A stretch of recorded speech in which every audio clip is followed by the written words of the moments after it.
ദൈവവചനം കേട്ട് തോൽക്കാൻ തയ്യാറാകുന്നതും നിന്റെ വിജയത്തിന്റെ ഒരു പടിയാണത്. സ്റ്റെപ്പ് ബൈ സ്റ്റെപ്പ് നീ കയറിപ്പോവും. ഇങ്ങനെ തോറ്റുകൊടുത്തൊരാൾ ബൈബിളിലും ഉണ്ട്. തോൽക്കാൻ ഭയങ്കര ബുദ്ധിമുട്ടാണ്. നമ്മളുള്ള പരിപാടി മുഴുവൻ പണിയെടുക്കും തോക്കാതിരിക്കാൻ. പക്ഷെ എളുപ്പമാണ്. അങ്ങ് തോറ്റുകൊടുത്തേ, അങ്ങ് വിട്ടുകൊടുത്തേരെ, അങ്ങ് എടുക്കട്ടെ, അവരെടുക്കട്ടെ, അവർ മത്സരിക്കട്ടെ. കാലം തെളിയിക്കും നിന്റെ സത്യത്തെ. കാലം തെളിയിക്കും നിന്റെ മേൽ കിടക്കുന്ന ദൈവത്തിന്റെ ഫേവർ. അത് കാലം തെളിയിക്കും നിന്റെ മേൽ ദൈവമിട്ട അനുഗ്രഹത്തിന്റെ വില. വിശ്വസിക്കുന്നു ഇത്? ദൈവവചനം കേട്ടിട്ട് പ്രാർത്ഥിക്കാൻ പോയിട്ട് നിനക്ക് വീടില്ലല്ലോ, കാറില്ലല്ലോ, ആക്സിഡന്റ് പറ്റിയല്ലോ, പലരുടെയും മുമ്പിൽ പലരുടെയും സ്ഥാനം 5ഉം 8ഉം 10ഉം 100ഉം 200ാമത്തെ സ്ഥാനം വരെ എത്തി. പേടിക്കണ്ട, ഒന്നും പേടിക്കണ്ട. കുറച്ച് കാലം വെയിറ്റ് ചെയ്യും. നിന്നെ തേടി ഒരനുഗ്രഹം വരുന്നത് നീ കാണും.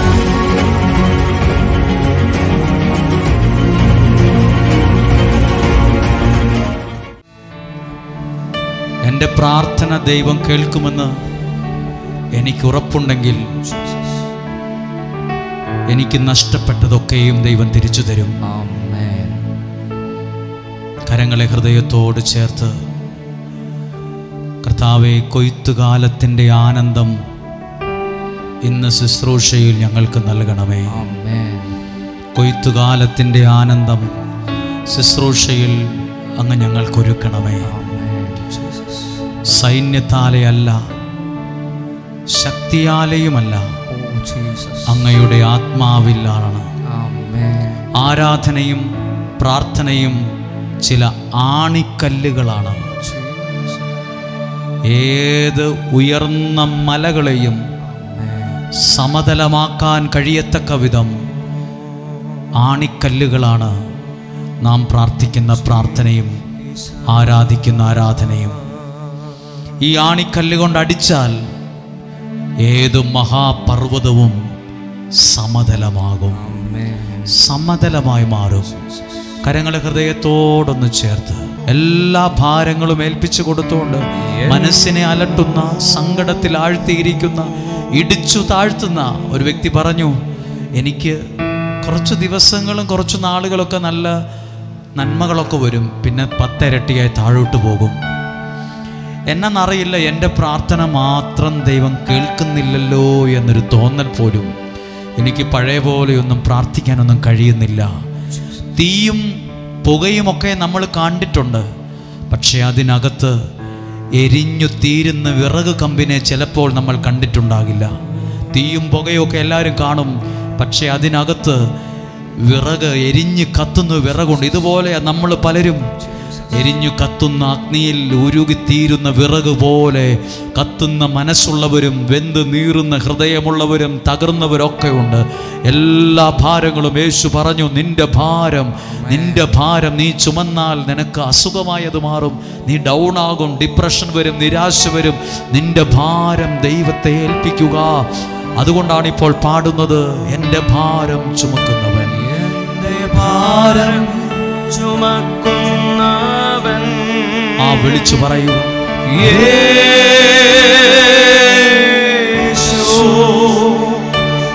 എന്നെ നന്നായി അറിയുന്നവൻ. പറഞ്ഞു, യേശു. ഇപ്പൊ പാടിയൊരു പാട്ടിന്റെ വരിയുണ്ട്, എന്നെ നന്നായി അറിയുന്നവൻ. നമ്മളെ ഒരുപാട് പേര് അറിയുന്നവരാണ്, പക്ഷെ നന്നായിട്ട് അറിയുന്നവർ കുറച്ചേ ഉള്ളൂ. ചിലപ്പോൾ നിങ്ങൾ പറയും, എനിക്ക് ഭാര്യയുണ്ട്, ഭർത്താവുണ്ട്. പക്ഷെ ഭാര്യയാണ്, ഭർത്താവാണ്, എല്ലാം ശരി തന്നെ. പക്ഷെ നിങ്ങളെ നിങ്ങളായിരിക്കുന്ന അവസ്ഥയിൽ നന്നായിട്ട് അവർക്കറിയാവോ? ഇല്ല. എന്തേലും ഒരു ചെറിയ പ്രശ്നം വരുമ്പോഴേ അവർ മുഖം വീർപ്പിക്കും, ദേഷ്യപ്പെടും, പിണങ്ങിയിരിക്കും, ഭക്ഷണം തരാതിരിക്കും. പക്ഷേ എന്നെ ഏറ്റവും പ്രിയപ്പെട്ടവരെ പോലെ അല്ല ദൈവം, അതിനേക്കാൾ പ്രിയപ്പെട്ടതാണ്. കാരണം എൻ്റെ യേശുവിന് എന്നെ നന്നായിട്ടറിയാം.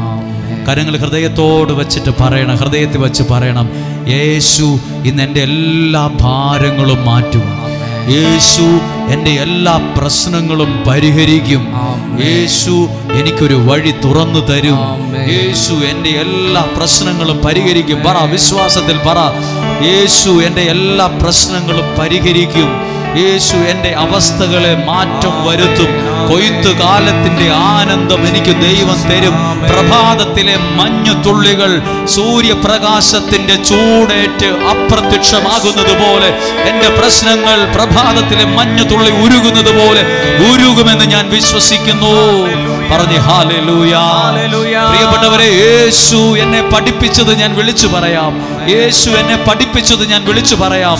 യേശു എന്നോട് പറയണമെന്ന് പഠിപ്പിച്ചത് ഞാൻ പറയാം. നിന്റെ പ്രശ്നം പരിഹരിക്കും. വഴിതെറ്റിപ്പോയ നിന്റെ മക്കൾ തിരിച്ചു വരും. നിന്റെ സാമ്പത്തിക പ്രശ്നങ്ങൾ, അതിൽ നിന്ന് നീ വിടുതൽ പ്രാപിക്കും. നിന്റെ ജീവിതത്തിൽ നന്മകൾ ഉണ്ടാകും. ഒരു വഴിയായി ശത്രു വന്നാൽ 7 വഴിയായി അവർ തിരിച്ചു പോകും. നിനക്കൊരു അനർത്ഥവും വരികയില്ല. നിന്റെ കൂടാരത്തിൽ ഒരു തിന്മയും കയറുകയില്ല. നീയും നിന്റെ തലമുറയും അനുഗ്രഹിക്കപ്പെടും.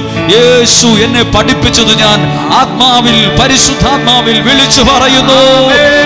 എന്റെ ഭാരം ചുമക്കുന്നവൻ, പറഞ്ഞ എല്ലാവരും ശബ്ദമുയർത്തി, യേശു എന്നെ നന്നായി അറിയുന്നവൻ. ശബ്ദമുയർത്തി, യേശു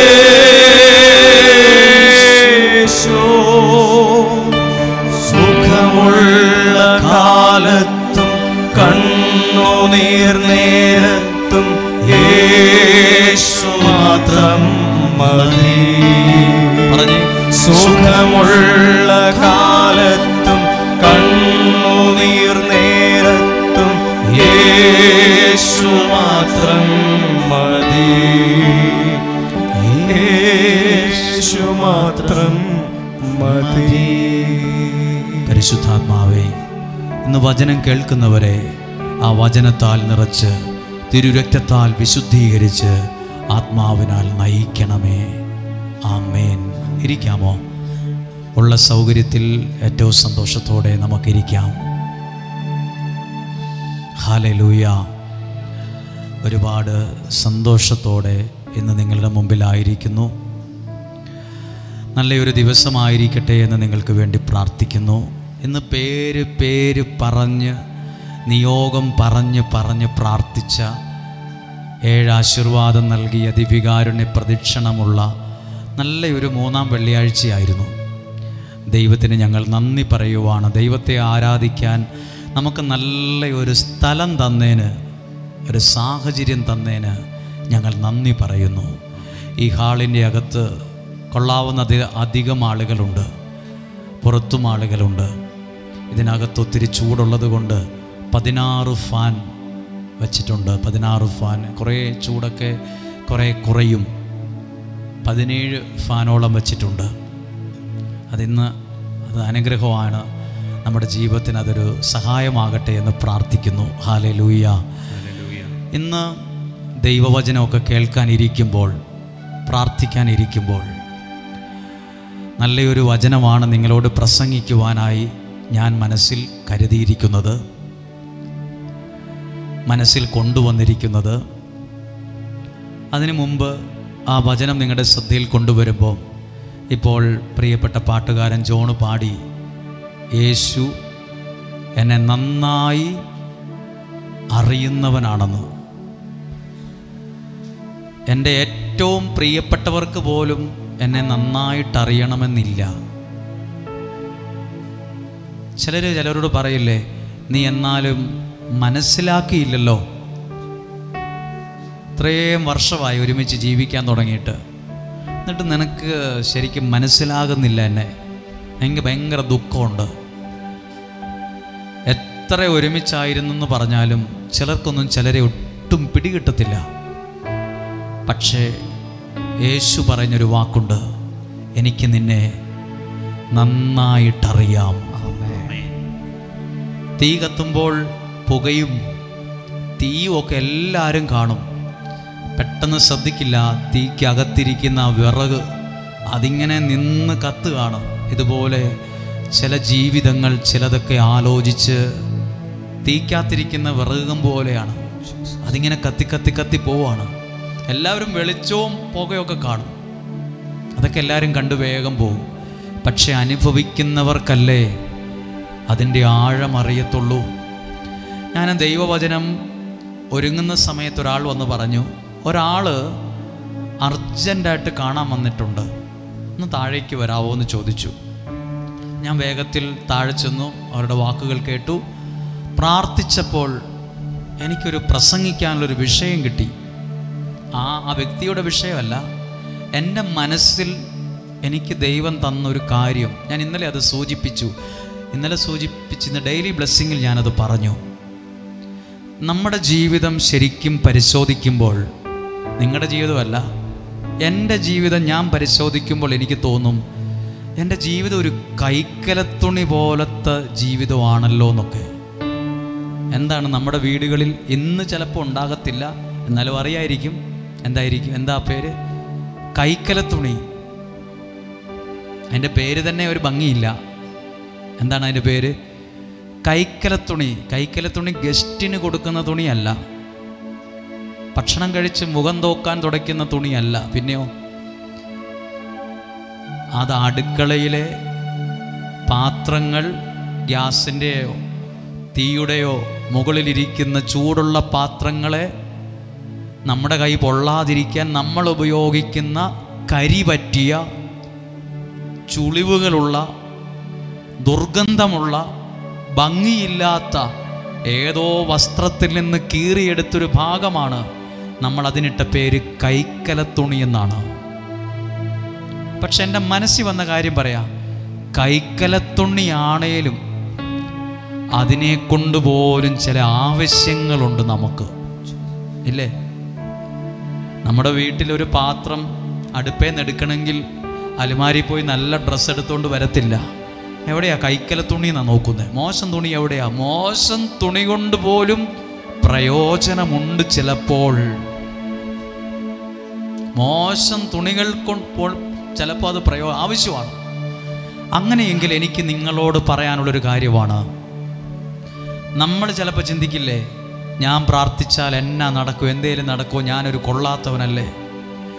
നിന്നെയും ദൈവം പ്രയോജനപ്പെടുത്തും.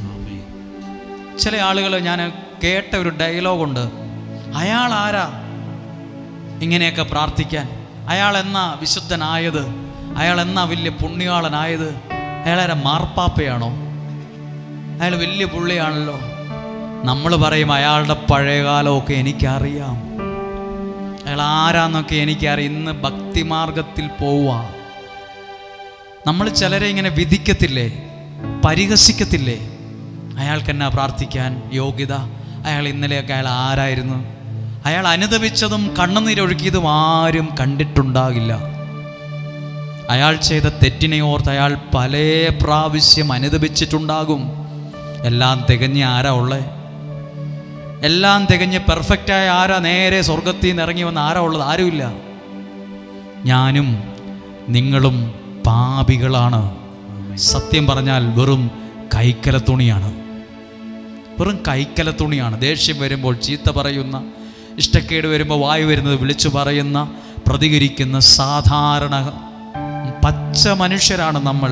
പക്ഷെ ഒരു കാര്യം വ്യക്തമാണ്, നമ്മളെ കൊണ്ടുപോലും ദൈവം വലിയ കാര്യങ്ങൾക്ക് പ്രയോജനപ്പെടുത്തും. ആമേൻ.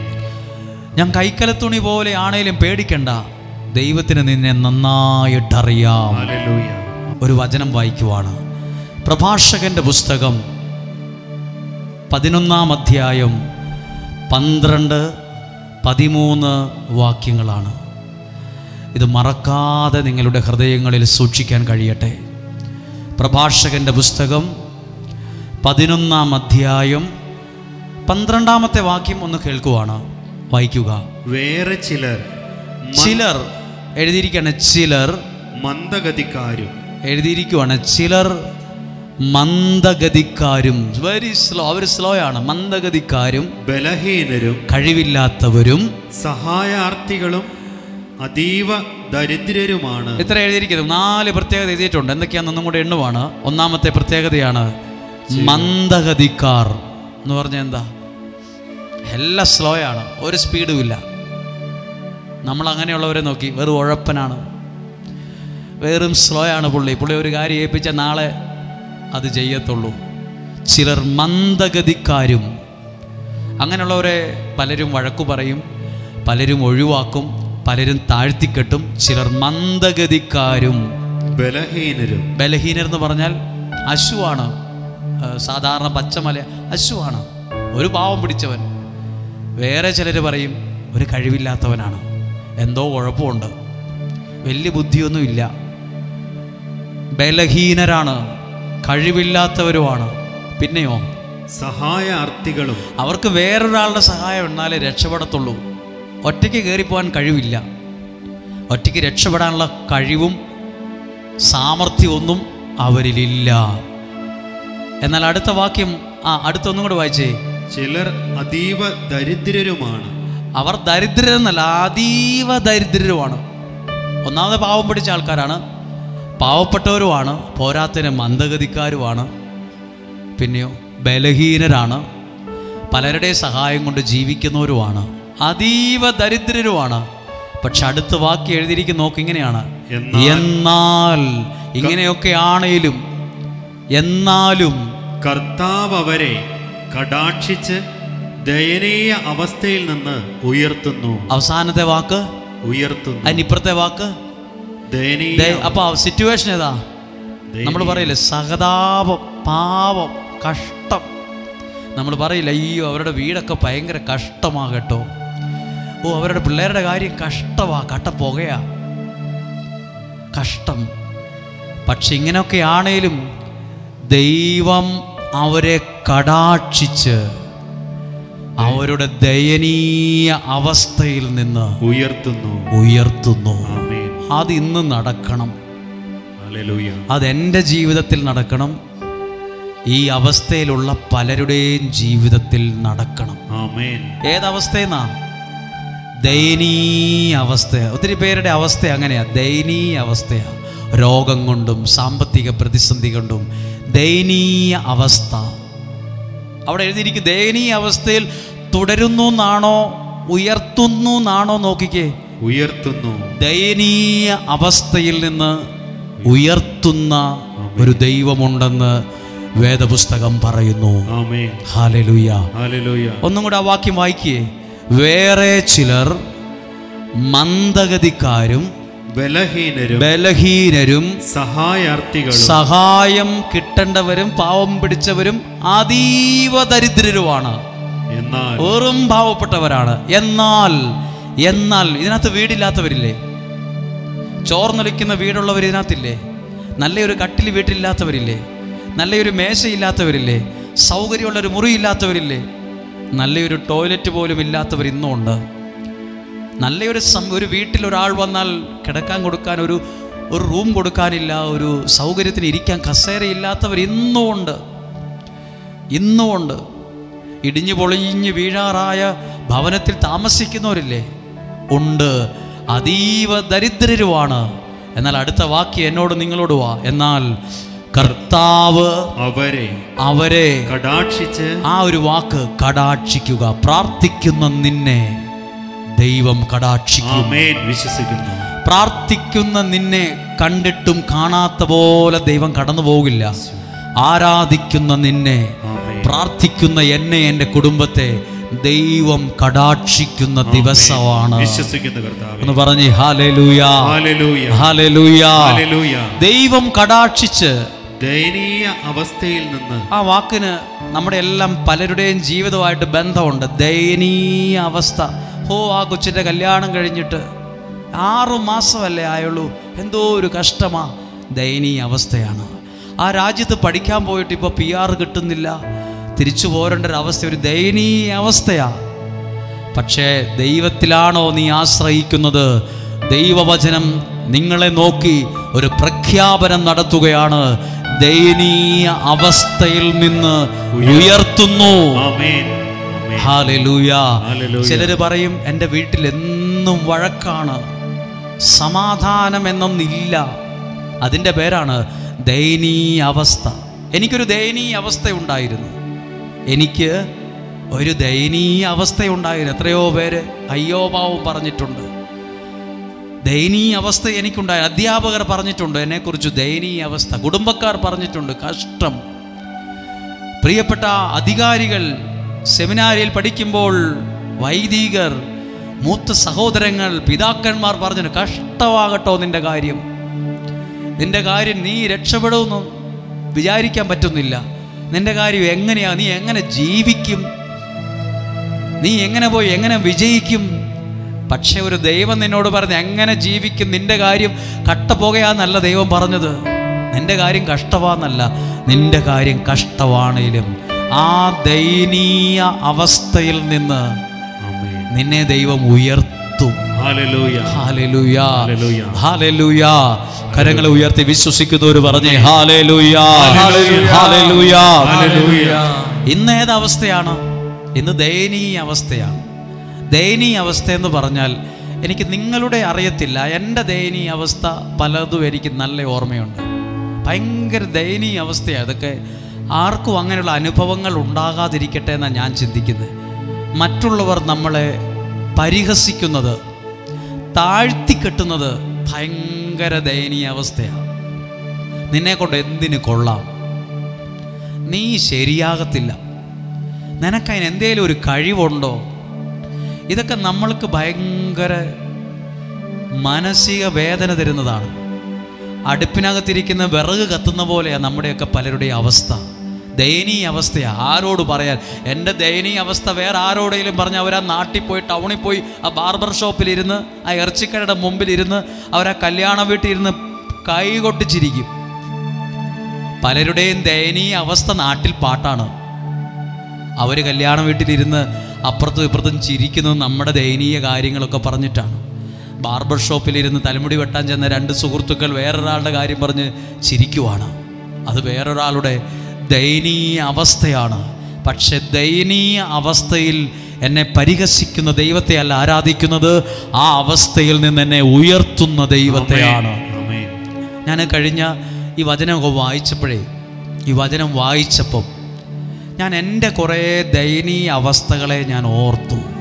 സ്വപ്നത്തിൽ പോലും വിചാരിച്ചിരുന്നില്ല ഇതുപോലെ ആയിരക്കണക്കിന് ആളുകളുടെ മുമ്പിൽ എന്നെ ദൈവം നിർത്തുമെന്ന്, അല്ല ഇങ്ങനെ ഒരു നിൽക്കാൻ പറ്റുമെന്ന് ഞാൻ ചിന്തിച്ചിരുന്നില്ല. എനിക്ക് പല കാര്യങ്ങളിലും പല കുറവുകളുണ്ടായിട്ടുണ്ട്, വീഴ്ചകളുണ്ടായിട്ടുണ്ട്.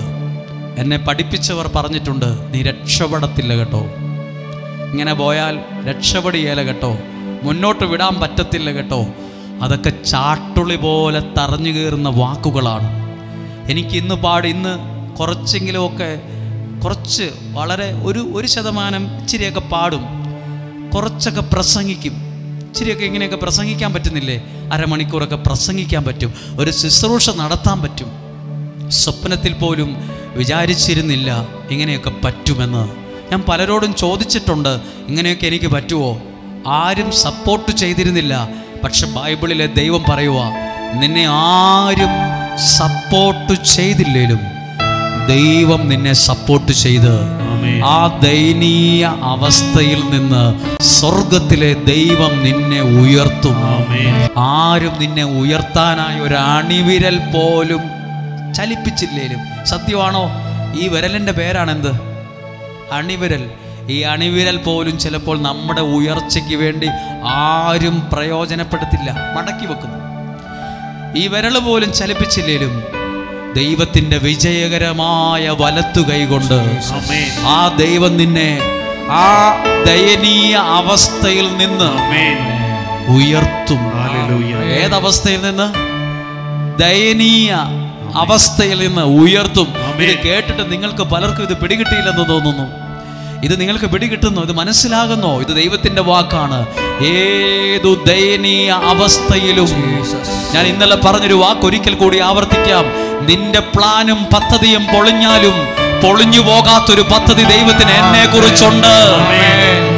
ദൈവത്തിന്റെ പദ്ധതി ഒരിക്കലും പറയില്ല അത് പൊട്ടിപ്പോയി പൊളിഞ്ഞു പോയി എന്ന് പറയില്ല. എന്റെ 100 പദ്ധതികളും 1000 പദ്ധതികളും പൊട്ടിപ്പൊളിഞ്ഞു പോയാലും ദൈവത്തിന് നിന്നെ കുറിച്ചുള്ള ഒരു പദ്ധതി പോലും തകർന്നു പോകുകയോ പരാജയപ്പെടുകയോ ചെയ്യുകയില്ല.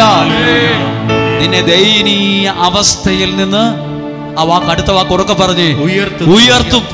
ഓ എൻ്റെ ജീവിത പങ്കാളി മദ്യപാനിയാണല്ലോ, എൻ്റെ മക്കൾ പറഞ്ഞാൽ കേൾക്കുന്നില്ലല്ലോ, എൻ്റെ കുഞ്ഞുങ്ങളുടെ കാര്യമൊക്കെ വളരെ കഷ്ടമാണല്ലോ, ആ അവസ്ഥയിൽ നിന്ന് നിന്നെ ഉയർത്തുന്ന ദൈവം എന്ന് പറയുന്നത്. ആ അവസ്ഥയിൽ നിന്ന് ദൈവം നിന്നെ ഉയർത്തും. തീർന്നില്ല, അടുത്തൊരു വാക്യം കൂടെ എഴുതിയിട്ടുണ്ട്, അനേകരെ. അത് ശ്രദ്ധിക്കണം കേട്ടോ, അനേകരെ വിസ്മയിപ്പിക്കുമാറ് അവിടുന്ന് അവർക്ക് മാന്യസ്ഥാനം. ആർക്ക്? നമ്മൾ അവരെ കുറിച്ച് ഒരു മന്ദബുദ്ധികളാണ്, പിന്നെ മന്ദഗതിക്കാരാണ്, ബലഹീനനാണ്, അവർക്ക് സഹായം ആവശ്യമുണ്ട്, ദരിദ്രരാന്ന് പറയുന്നവരെ പലരും വിസ്മയിക്കുന്ന വിധത്തിൽ അവർക്കു ഞാൻ മാന്യസ്ഥാനം കൽപ്പിക്കും. പിതാക്കന്മാരുടെ അനുഗ്രഹം അവർക്ക് ലഭിക്കും. പിതാക്കന്മാരുടെ അനുഗ്രഹം അവരുടെ മേൽ വരും. നിനക്കൊരു പ്രാർത്ഥന കിട്ടുന്നത് നിസ്സാരമായി കാണണ്ട.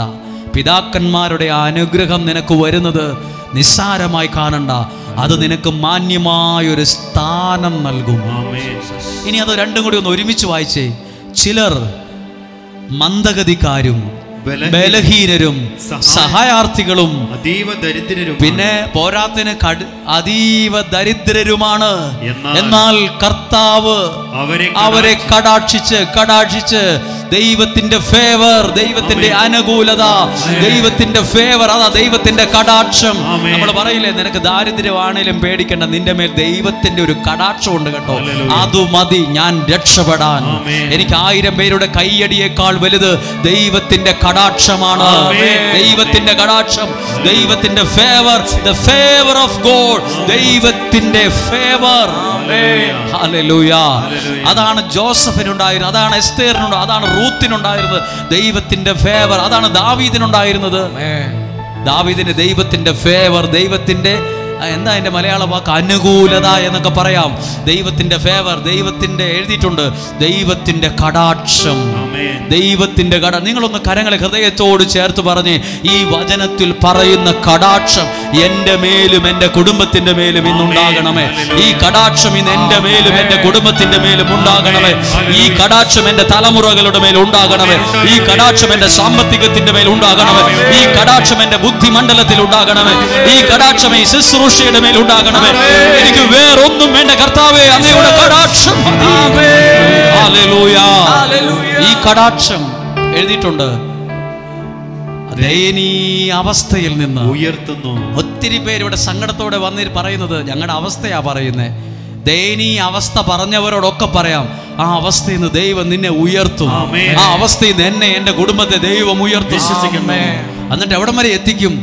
അനേകരെ, നിങ്ങളുടെ പള്ളിക്കാര്, പഞ്ചായത്തിലെ ആളുകൾ ഇല്ലേ, നമ്മുടെ നാട്ടുകാർ, പ്രിയപ്പെട്ടവർ, ബന്ധുമിത്രാദികൾ, അപ്പൻ്റെ വീട്ടുകാർ, അമ്മയുടെ വീട്ടുകാർ, പള്ളിക്കാർ, ദേശക്കാർ, ആ പഞ്ചായത്തിലെ ആളുകൾ, അയൽവാസികൾ, സകലരും വിസ്മയിപ്പിക്കുന്ന വിധത്തിൽ, അവരൊക്കെ അത്ഭുതപ്പെടുന്ന വിധത്തിൽ അവിടുന്ന് നിനക്ക് മാന്യമായ സ്ഥാനത്തെ നൽകും. ഇത് ഞാൻ പറഞ്ഞതല്ല, ഇത് ദൈവത്തിന്റെ പ്രവാചകന്റെ പുസ്തകം 11-ാം അധ്യായം 12-13 വാക്യങ്ങളാണ്. ഈ വചനത്തിന്റെ അനുഗ്രഹം ഇന്ന് നിങ്ങളുടെ മേൽ ഉണ്ടാകട്ടെ. ഈ വചനത്തിന്റെ അനുഗ്രഹം ഇന്ന് എല്ലാ മാതാപിതാക്കളുടെ മേൽ ഉണ്ടാകട്ടെ. ഈ വചനത്തിന്റെ അനുഗ്രഹം എല്ലാ യുവതി യുവാക്കളുടെ മേൽ ഉണ്ടാകട്ടെ. ഈ വചനത്തിന്റെ അനുഗ്രഹം ഇവിടെ പ്രാർത്ഥിക്കുന്ന സകല കുടുംബങ്ങളുടെ മേൽ ഉണ്ടാകട്ടെ. ദൈവത്തിന്റെ കടാക്ഷം, the favor of God, ദൈവത്തിന്റെ അനുകൂലത, ഹല്ലേലൂയ, അത് നിനക്ക് അനേകരെ വിസ്മയിപ്പിക്കുന്ന വിധത്തിൽ മാന്യസ്ഥാനം നിന്നെ അവഗണിച്ചവർ പരിഗണിക്കും. നിന്നെ കാത്തു നിൽക്കും കാണാൻ വേണ്ടി. നിന്റെ ഒരു പ്രാർത്ഥനയ്ക്ക് വേണ്ടി അവർ വെയിറ്റ് ചെയ്യും. പണ്ട് പറഞ്ഞത് മന്ദഗതിയാണ്, ബുദ്ധിയില്ല, ബലഹീന കഥാപാത്രമാ, എന്തു ചെയ്യും, മുന്നോട്ട് എങ്ങനെ ജീവിക്കും, ഇങ്ങനെയൊക്കെ പോയാലെന്ന് പറഞ്ഞവരെ പലരും വിസ്മയിപ്പിക്കും. ഹല്ലേലൂയ. ഇത് നിങ്ങളുടെ കുഞ്ഞുങ്ങൾക്ക് വേണ്ടി നിങ്ങൾ ഏറ്റെടുക്കണം. നിങ്ങളുടെ കുഞ്ഞുങ്ങളെ നോക്കുമ്പോൾ ചിലപ്പോൾ തോന്നും അവർ ഭയങ്കര സ്ലോ ആണ്, അയ്യോ പഠിക്കാൻ കഴിവില്ല. അനേകരെ വിസ്മയിക്കുന്ന വിധത്തിൽ ദൈവത്തിൻ്റെ കടാക്ഷം വരും. അതുകൊണ്ടാണ് ഞാൻ നിങ്ങളോടൊരു കാര്യം പറയാം, മാതാപിതാക്കളോടൊരു കാര്യം പറയാം. പണമല്ല മക്കളെ വളർത്താൻ ആദ്യം വേണ്ടത്, വീടല്ല വേണ്ടത്, ദൈവത്തിന്റെ കടാക്ഷമാണ്. ദൈവത്തിന്റെ കൃപയാണ് നിനക്ക് വേണ്ടത്. ആ കൃപയിലാണ് അനുഗ്രഹമുള്ള ഒരു തലമുറയെ നിനക്ക് എഴുന്നേൽപ്പിക്കാൻ കഴിയുകയുള്ളൂ. ഇനി ഒരു കാര്യമുണ്ട്, നിങ്ങളുടെ മക്കൾ അവർക്ക് മാന്യസ്ഥാനം ദൈവം തരുമ്പോൾ അതിൻ്റെ ക്രെഡിറ്റ് വരുന്നത് മാതാപിതാക്കൾക്കാണ്. ആരുടെ കൊച്ചായത്? ഇദ്ദേഹത്തിൻ്റെ അപ്പനാരാ, അമ്മയാരാ? ഇന്നയാളാ കേട്ടോ, ഈ കൊച്ചിൻ്റെ പിതാവാ നിൽക്കുന്ന, അപ്പനാ നിൽക്കുന്നത്. മക്കൾ അനുഗ്രഹിക്കപ്പെടുമ്പോൾ അതിൻ്റെ മാന്യത മാതാപിതാക്കൾക്ക് കൂടിയാണ്. നിങ്ങളുടെ മക്കൾക്ക് വേണ്ടി എന്തിനാ പ്രാർത്ഥിക്കുന്നതെന്ന് അറിയാമോ? അവർ അനുഗ്രഹിക്കപ്പെട്ട നിലയിൽ നിൽക്കുമ്പോൾ അവരെ ഓർത്ത് ഇവിടെ ഇരിക്കുന്ന ഒരുപാട് മാതാപിതാക്കൾ അഭിമാനിക്കും. അവർക്ക് ചില മാന്യസ്ഥാനങ്ങൾ വരുമ്പോൾ, ഇപ്പോൾ ഇന്ന് ഇവിടെ ഒരു ജെനീഫർ എന്ന് പറയുന്ന ഒരു കൊച്ചു പാട്ട് പാടിയപ്പോൾ എത്രയോ അമ്മമാർ, എത്രയോ അപ്പച്ചന്മാർ ഓർത്തു കാണും, എൻ്റെ മകൾ അതേപോലെ ആയിരുന്നെങ്കിൽ.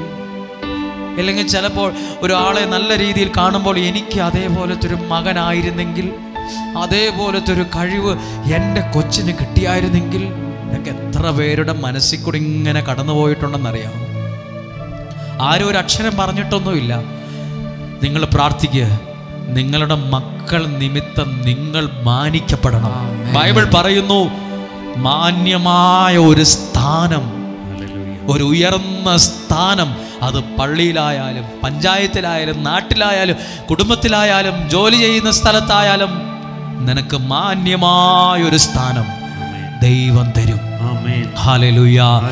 നല്ല മാർക്കൊക്കെ കിട്ടി ഒത്തിരി കുഞ്ഞുങ്ങൾ നല്ല രീതിയിൽ ജയിച്ചിട്ടുണ്ട്, നല്ല വിജയം നേടിയിട്ടുണ്ട്. നല്ല മാർക്കോടെ വിചാരിച്ചതിനേക്കാൾ കൂടുതൽ മാർക്കൊക്കെ ലഭിച്ചവർ, നന്ദി പറഞ്ഞ് വിളിച്ചവർ, മെസ്സേജ് അയച്ചവരുണ്ട്. ദൈവം നിനക്ക് മാന്യമായ സ്ഥാനം കുടുംബക്കാരുടെ ഇടയിൽ നൽകുന്ന ഓരോ അനുഗ്രഹമാണ്. ഒരിക്കൽ കൂടി നിങ്ങളുടെ കുഞ്ഞുങ്ങളെയൊക്കെ ഒന്ന് ഓർത്തേ. നിങ്ങളുടെ കുഞ്ഞുങ്ങൾക്ക് വേണ്ടി ഈ വചനം ഏറ്റെടുത്തേ. കർത്താവേ, ഞങ്ങളുടെ അവസ്ഥ ദയനീയമാണ്, ദാരിദ്ര്യമാണ്, കടം കയറി തകർന്ന നിലയിലാണ്. ഇതെല്ലാം വിറ്റുപെറുക്കിയാലും തീരത്തില്ലാത്ത പ്രശ്നമുണ്ട്. എന്നാ ചെയ്യണമെന്നറിയത്തില്ല. പക്ഷെ ബൈബിളിലെ വചനം എന്നോടും നിങ്ങളോടും പഠിപ്പിച്ചു തന്നൊരു വചനമുണ്ട്. ദയനീയ അവസ്ഥയിൽ നിന്ന് കുഞ്ഞെ ദൈവം നിന്നെ ഉയർത്തും. നിന്റെ വീടിന്റെ ഏത് സാഹചര്യത്തെ ഓർത്താ നീ ഇന്ന് നെഞ്ചു തല്ലി ഇങ്ങനെ കുഞ്ഞു കൂടി കരയുന്നത്? എൻ്റെ അവസ്ഥ ഇതാണല്ലോ, ഞാൻ ഇതാരോട് പറയും? ആ അവസ്ഥയെ നോക്കിയിട്ടാ ദൈവം നിന്നോട് പറഞ്ഞത്, നിനക്ക് ദൈവം മാന്യസ്ഥാനം നൽകും. എവിടെയായാലും നിനക്ക് മാന്യസ്ഥാനം നൽകും. നിങ്ങളുടെ കുഞ്ഞുങ്ങൾക്ക് ദൈവം മാന്യസ്ഥാനം നൽകട്ടെ. നിങ്ങളുടെ തലമുറകൾക്ക് ദൈവം അനുഗ്രഹത്തിന്റെ ഉയർച്ചകൾ തരട്ടെ.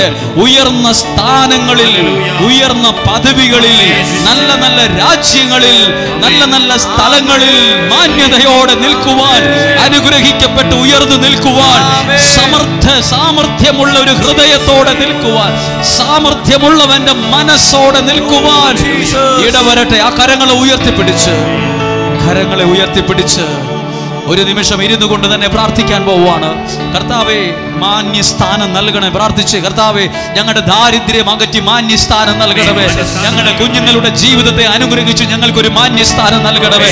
വിദ്യാഭ്യാസത്തിൽ, അനുഗ്രഹത്തിൽ ഞങ്ങൾക്കൊരു മാന്യസ്ഥാനം നൽകണമേ. ഞങ്ങളുടെ ഇന്നത്തെ കുഴപ്പം നിറഞ്ഞ പ്രതിസന്ധികളെ മാറ്റി ഒരു മാന്യസ്ഥാനം ഞങ്ങൾക്ക് തരണമേ. ഈ അവസ്ഥയിൽ നിന്ന്, ദയനീയ അവസ്ഥയിൽ നിന്ന് ദൈവം നിന്നെ ഉയർത്തും. ദൈവം നിന്നെ ഉയർത്തും. ദൈവം നിന്നെ ഉയർത്തും. ദൈവം നിന്നെ മാനിക്കും. ഇതൊക്കെ പറയാനാ, ഇത് പറയാനാ യേശു എന്നെ പഠിപ്പിച്ചത്.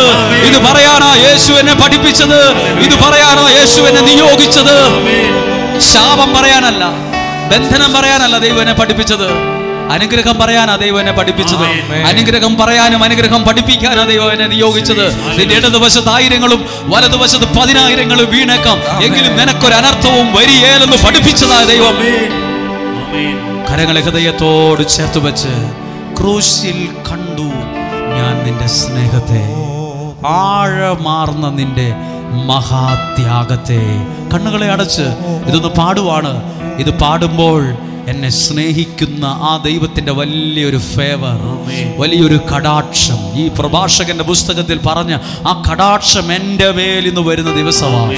ഒന്ന് പറഞ്ഞേ, കണ്ടു ഞാൻ നിൻ സ്നേഹത്തെ, പിന്നെയോ ആഴമാർന്ന നിൻ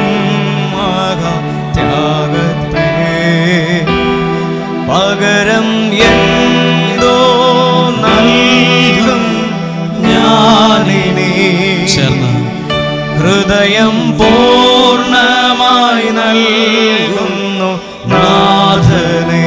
ശബ്ദമുയർത്തി പറയാമോ? പകരം എന്തോ നൽകും ഞാനിനി, ഹൃദയം പൂർണ്ണമായി നൽകുന്നു നാഥനേ. ക്രൂശിൽ കണ്ടു ഞാൻ നിൻ സ്നേഹത്തെ, ആഴമാർന്ന നിൻ മഹാത്യാഗത്തെ. ക്രൂശിൽ കണ്ടു ഞാൻ നിൻ സ്നേഹത്തെ, ആഴമാർന്ന നിൻ മഹാത്യാഗത്തെ. കണ്ണുകൾ അടച്ച് പ്രാർത്ഥിക്കുമ്പോൾ ക്രൂശിൽ കണ്ട സ്നേഹത്തിന്റെ മറ്റൊരു പേരാണ് നിത്യസ്നേഹം. നിത്യസ്നേഹം, നിത്യസ്നേഹം. ശവക്കല്ലറ വരെയുള്ള സ്നേഹമല്ല, സിമിത്തേരി വരെയുള്ള സ്നേഹമല്ല, നിന്റെ ആത്മാവ് നിത്യതയിലെത്തുന്നത് വരെയുള്ള സ്നേഹത്തിന്റെ പേരാണ് നിത്യസ്നേഹം. അങ്ങനെ ഒരു പാട്ട് തന്നെയുണ്ട്. നിത്യസ്നേഹത്താ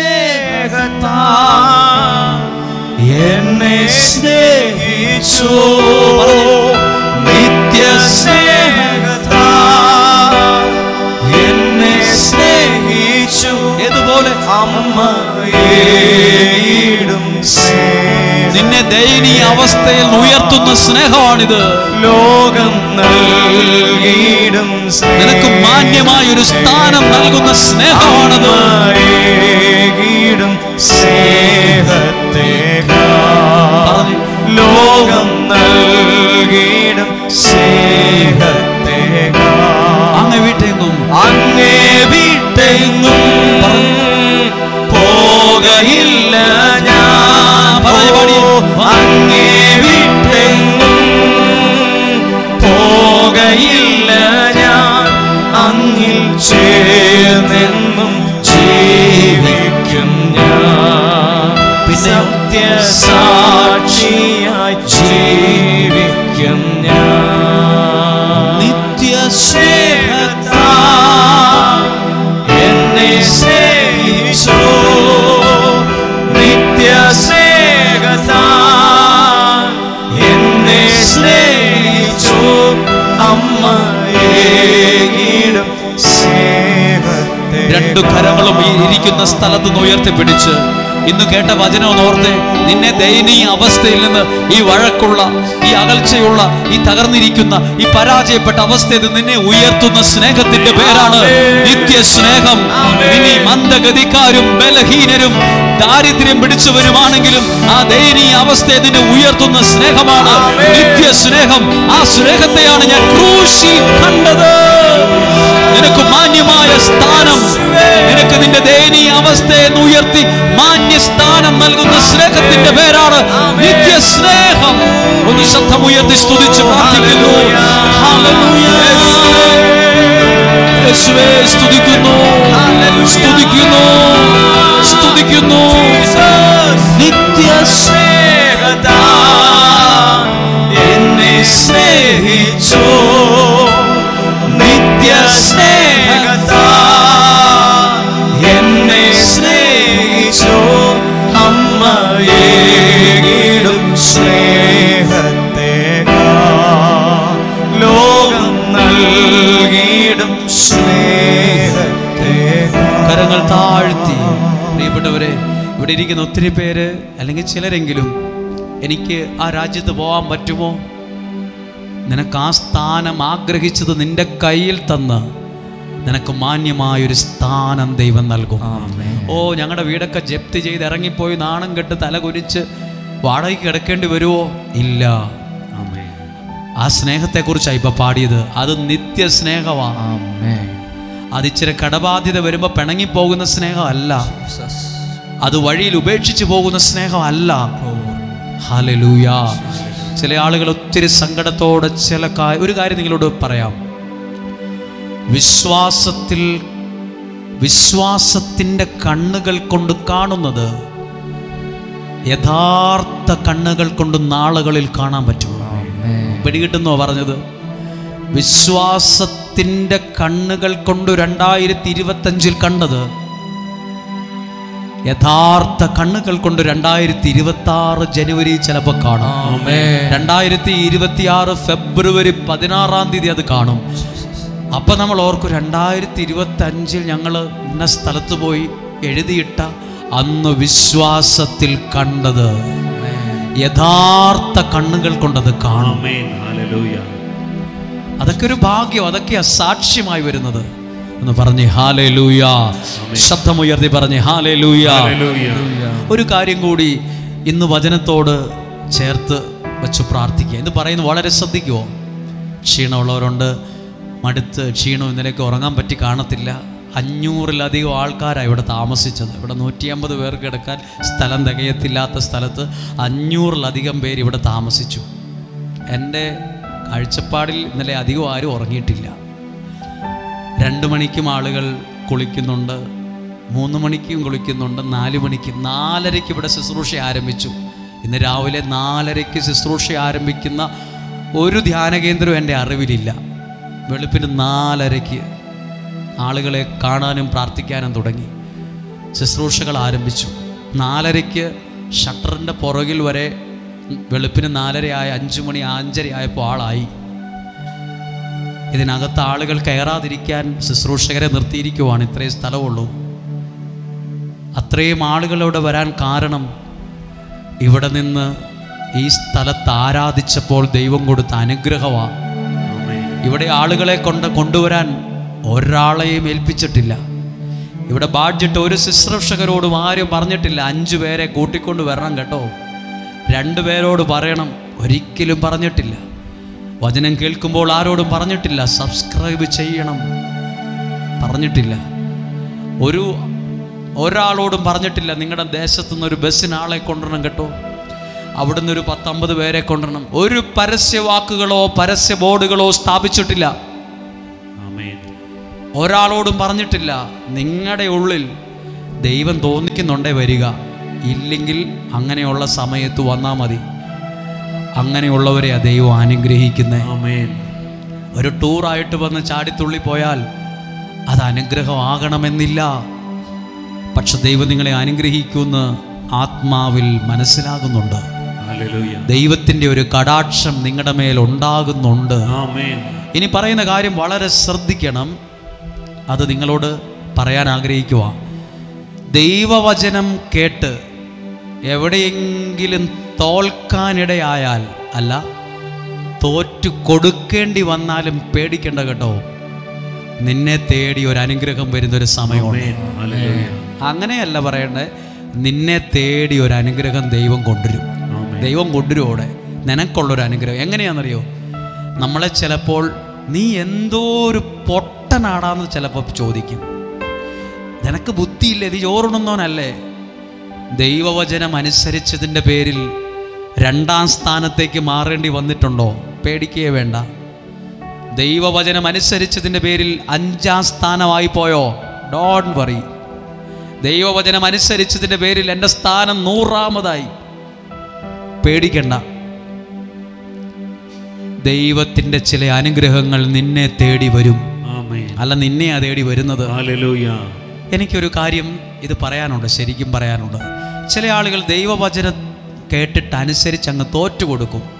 നാട്ടുകാർ പലരും നമ്മളെ, അത്ര അറിയാവുന്നവരൊക്കെ നമ്മളെ പറയും, അയാളൊരു പോങ്ങനാണ്, അയാളൊക്കെ ഒരു മനുഷ്യനാണ്, അയാൾ എന്തുവാ കാണിക്കുന്നത്. പലരുടെയും മുമ്പിൽ നമ്മളങ്ങ് വെറും മണ്ടനായി പോകും. ഒരു ഭർത്താവും ഭാര്യയുടെയും ജീവിതം ആദ്യം അങ്ങ് പറയാം. ആ വീട്ടിലെ ഭാര്യയാണ് ഇച്ചിരി കാര്യങ്ങൾ കൈകാര്യം ചെയ്യുന്നത്.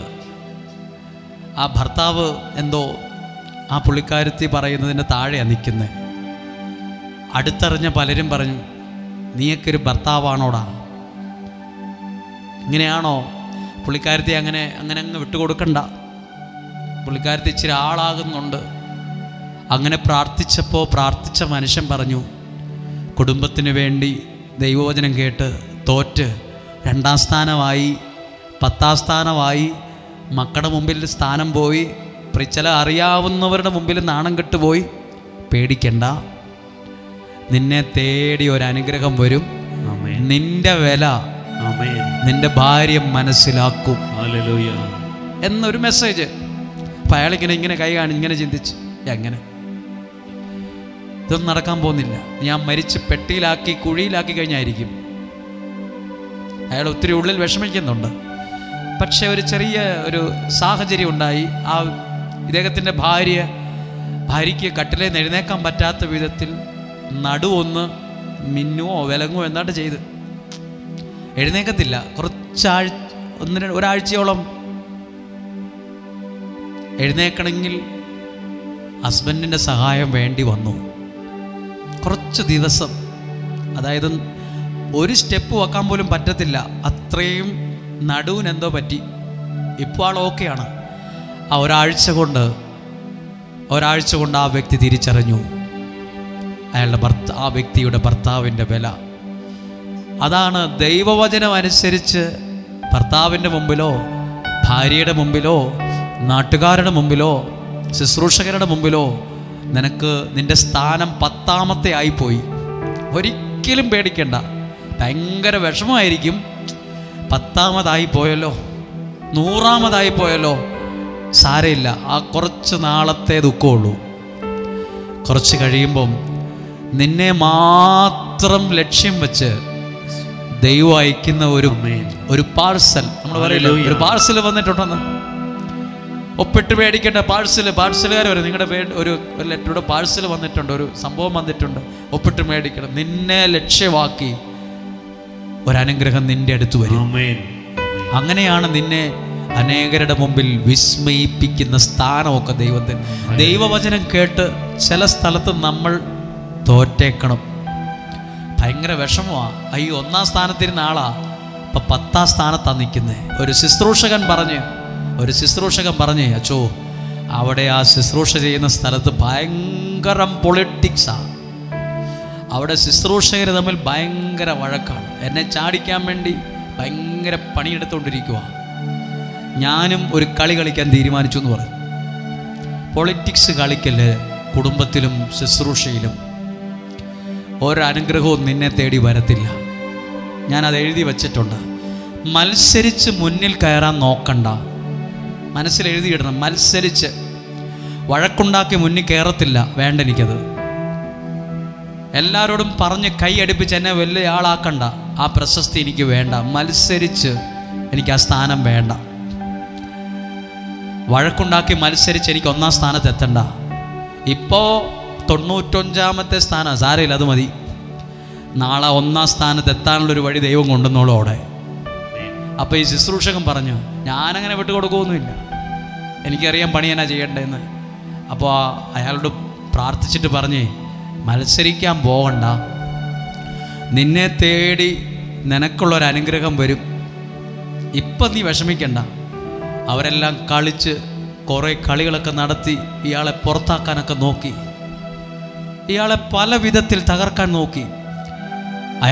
അയാളോട് പല ശുശ്രൂഷകരും പറഞ്ഞ്, എടാ, നീ എന്തോ ഒരു വലിയ മണ്ടനാണ്, നീ ഒരു പൊട്ടനായി പോയല്ലോ, നീ ഇങ്ങനെ ഒരു പച്ച മലയാളത്തിൽ പറയാൻ കൊള്ളുന്ന ഭാഷയല്ല, ഒരു മണോണയായി പോയല്ലോ, നീ ഒരു മണോണയായി പോയല്ലോ, എന്തുവാ ഇത്?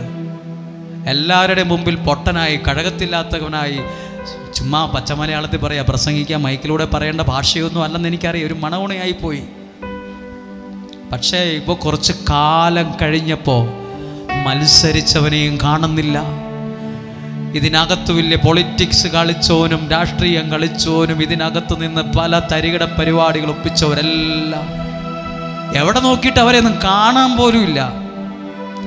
ഇപ്പോൾ അന്ന് ദൈവവചനം കേട്ട് തോറ്റുകൊടുത്തവൻ്റെ സ്ഥാനം 1ാമതാണ്. ദൈവവചനം കേട്ട് തോൽക്കാൻ തയ്യാറാകുന്നതും അത് നിന്റെ വിജയത്തിൻ്റെ ഒരു പടിയാണത്. സ്റ്റെപ്പ് ബൈ സ്റ്റെപ്പ് നീ കയറിപ്പോ. ഇങ്ങനെ തോറ്റുകൊടുത്തൊരാൾ ബൈബിളിലും ഉണ്ട്. തോൽക്കാൻ ഭയങ്കര ബുദ്ധിമുട്ടാണ്. നമ്മളുള്ള പരിപാടി മുഴുവൻ പണിയെടുക്കും തോക്കാതിരിക്കാൻ.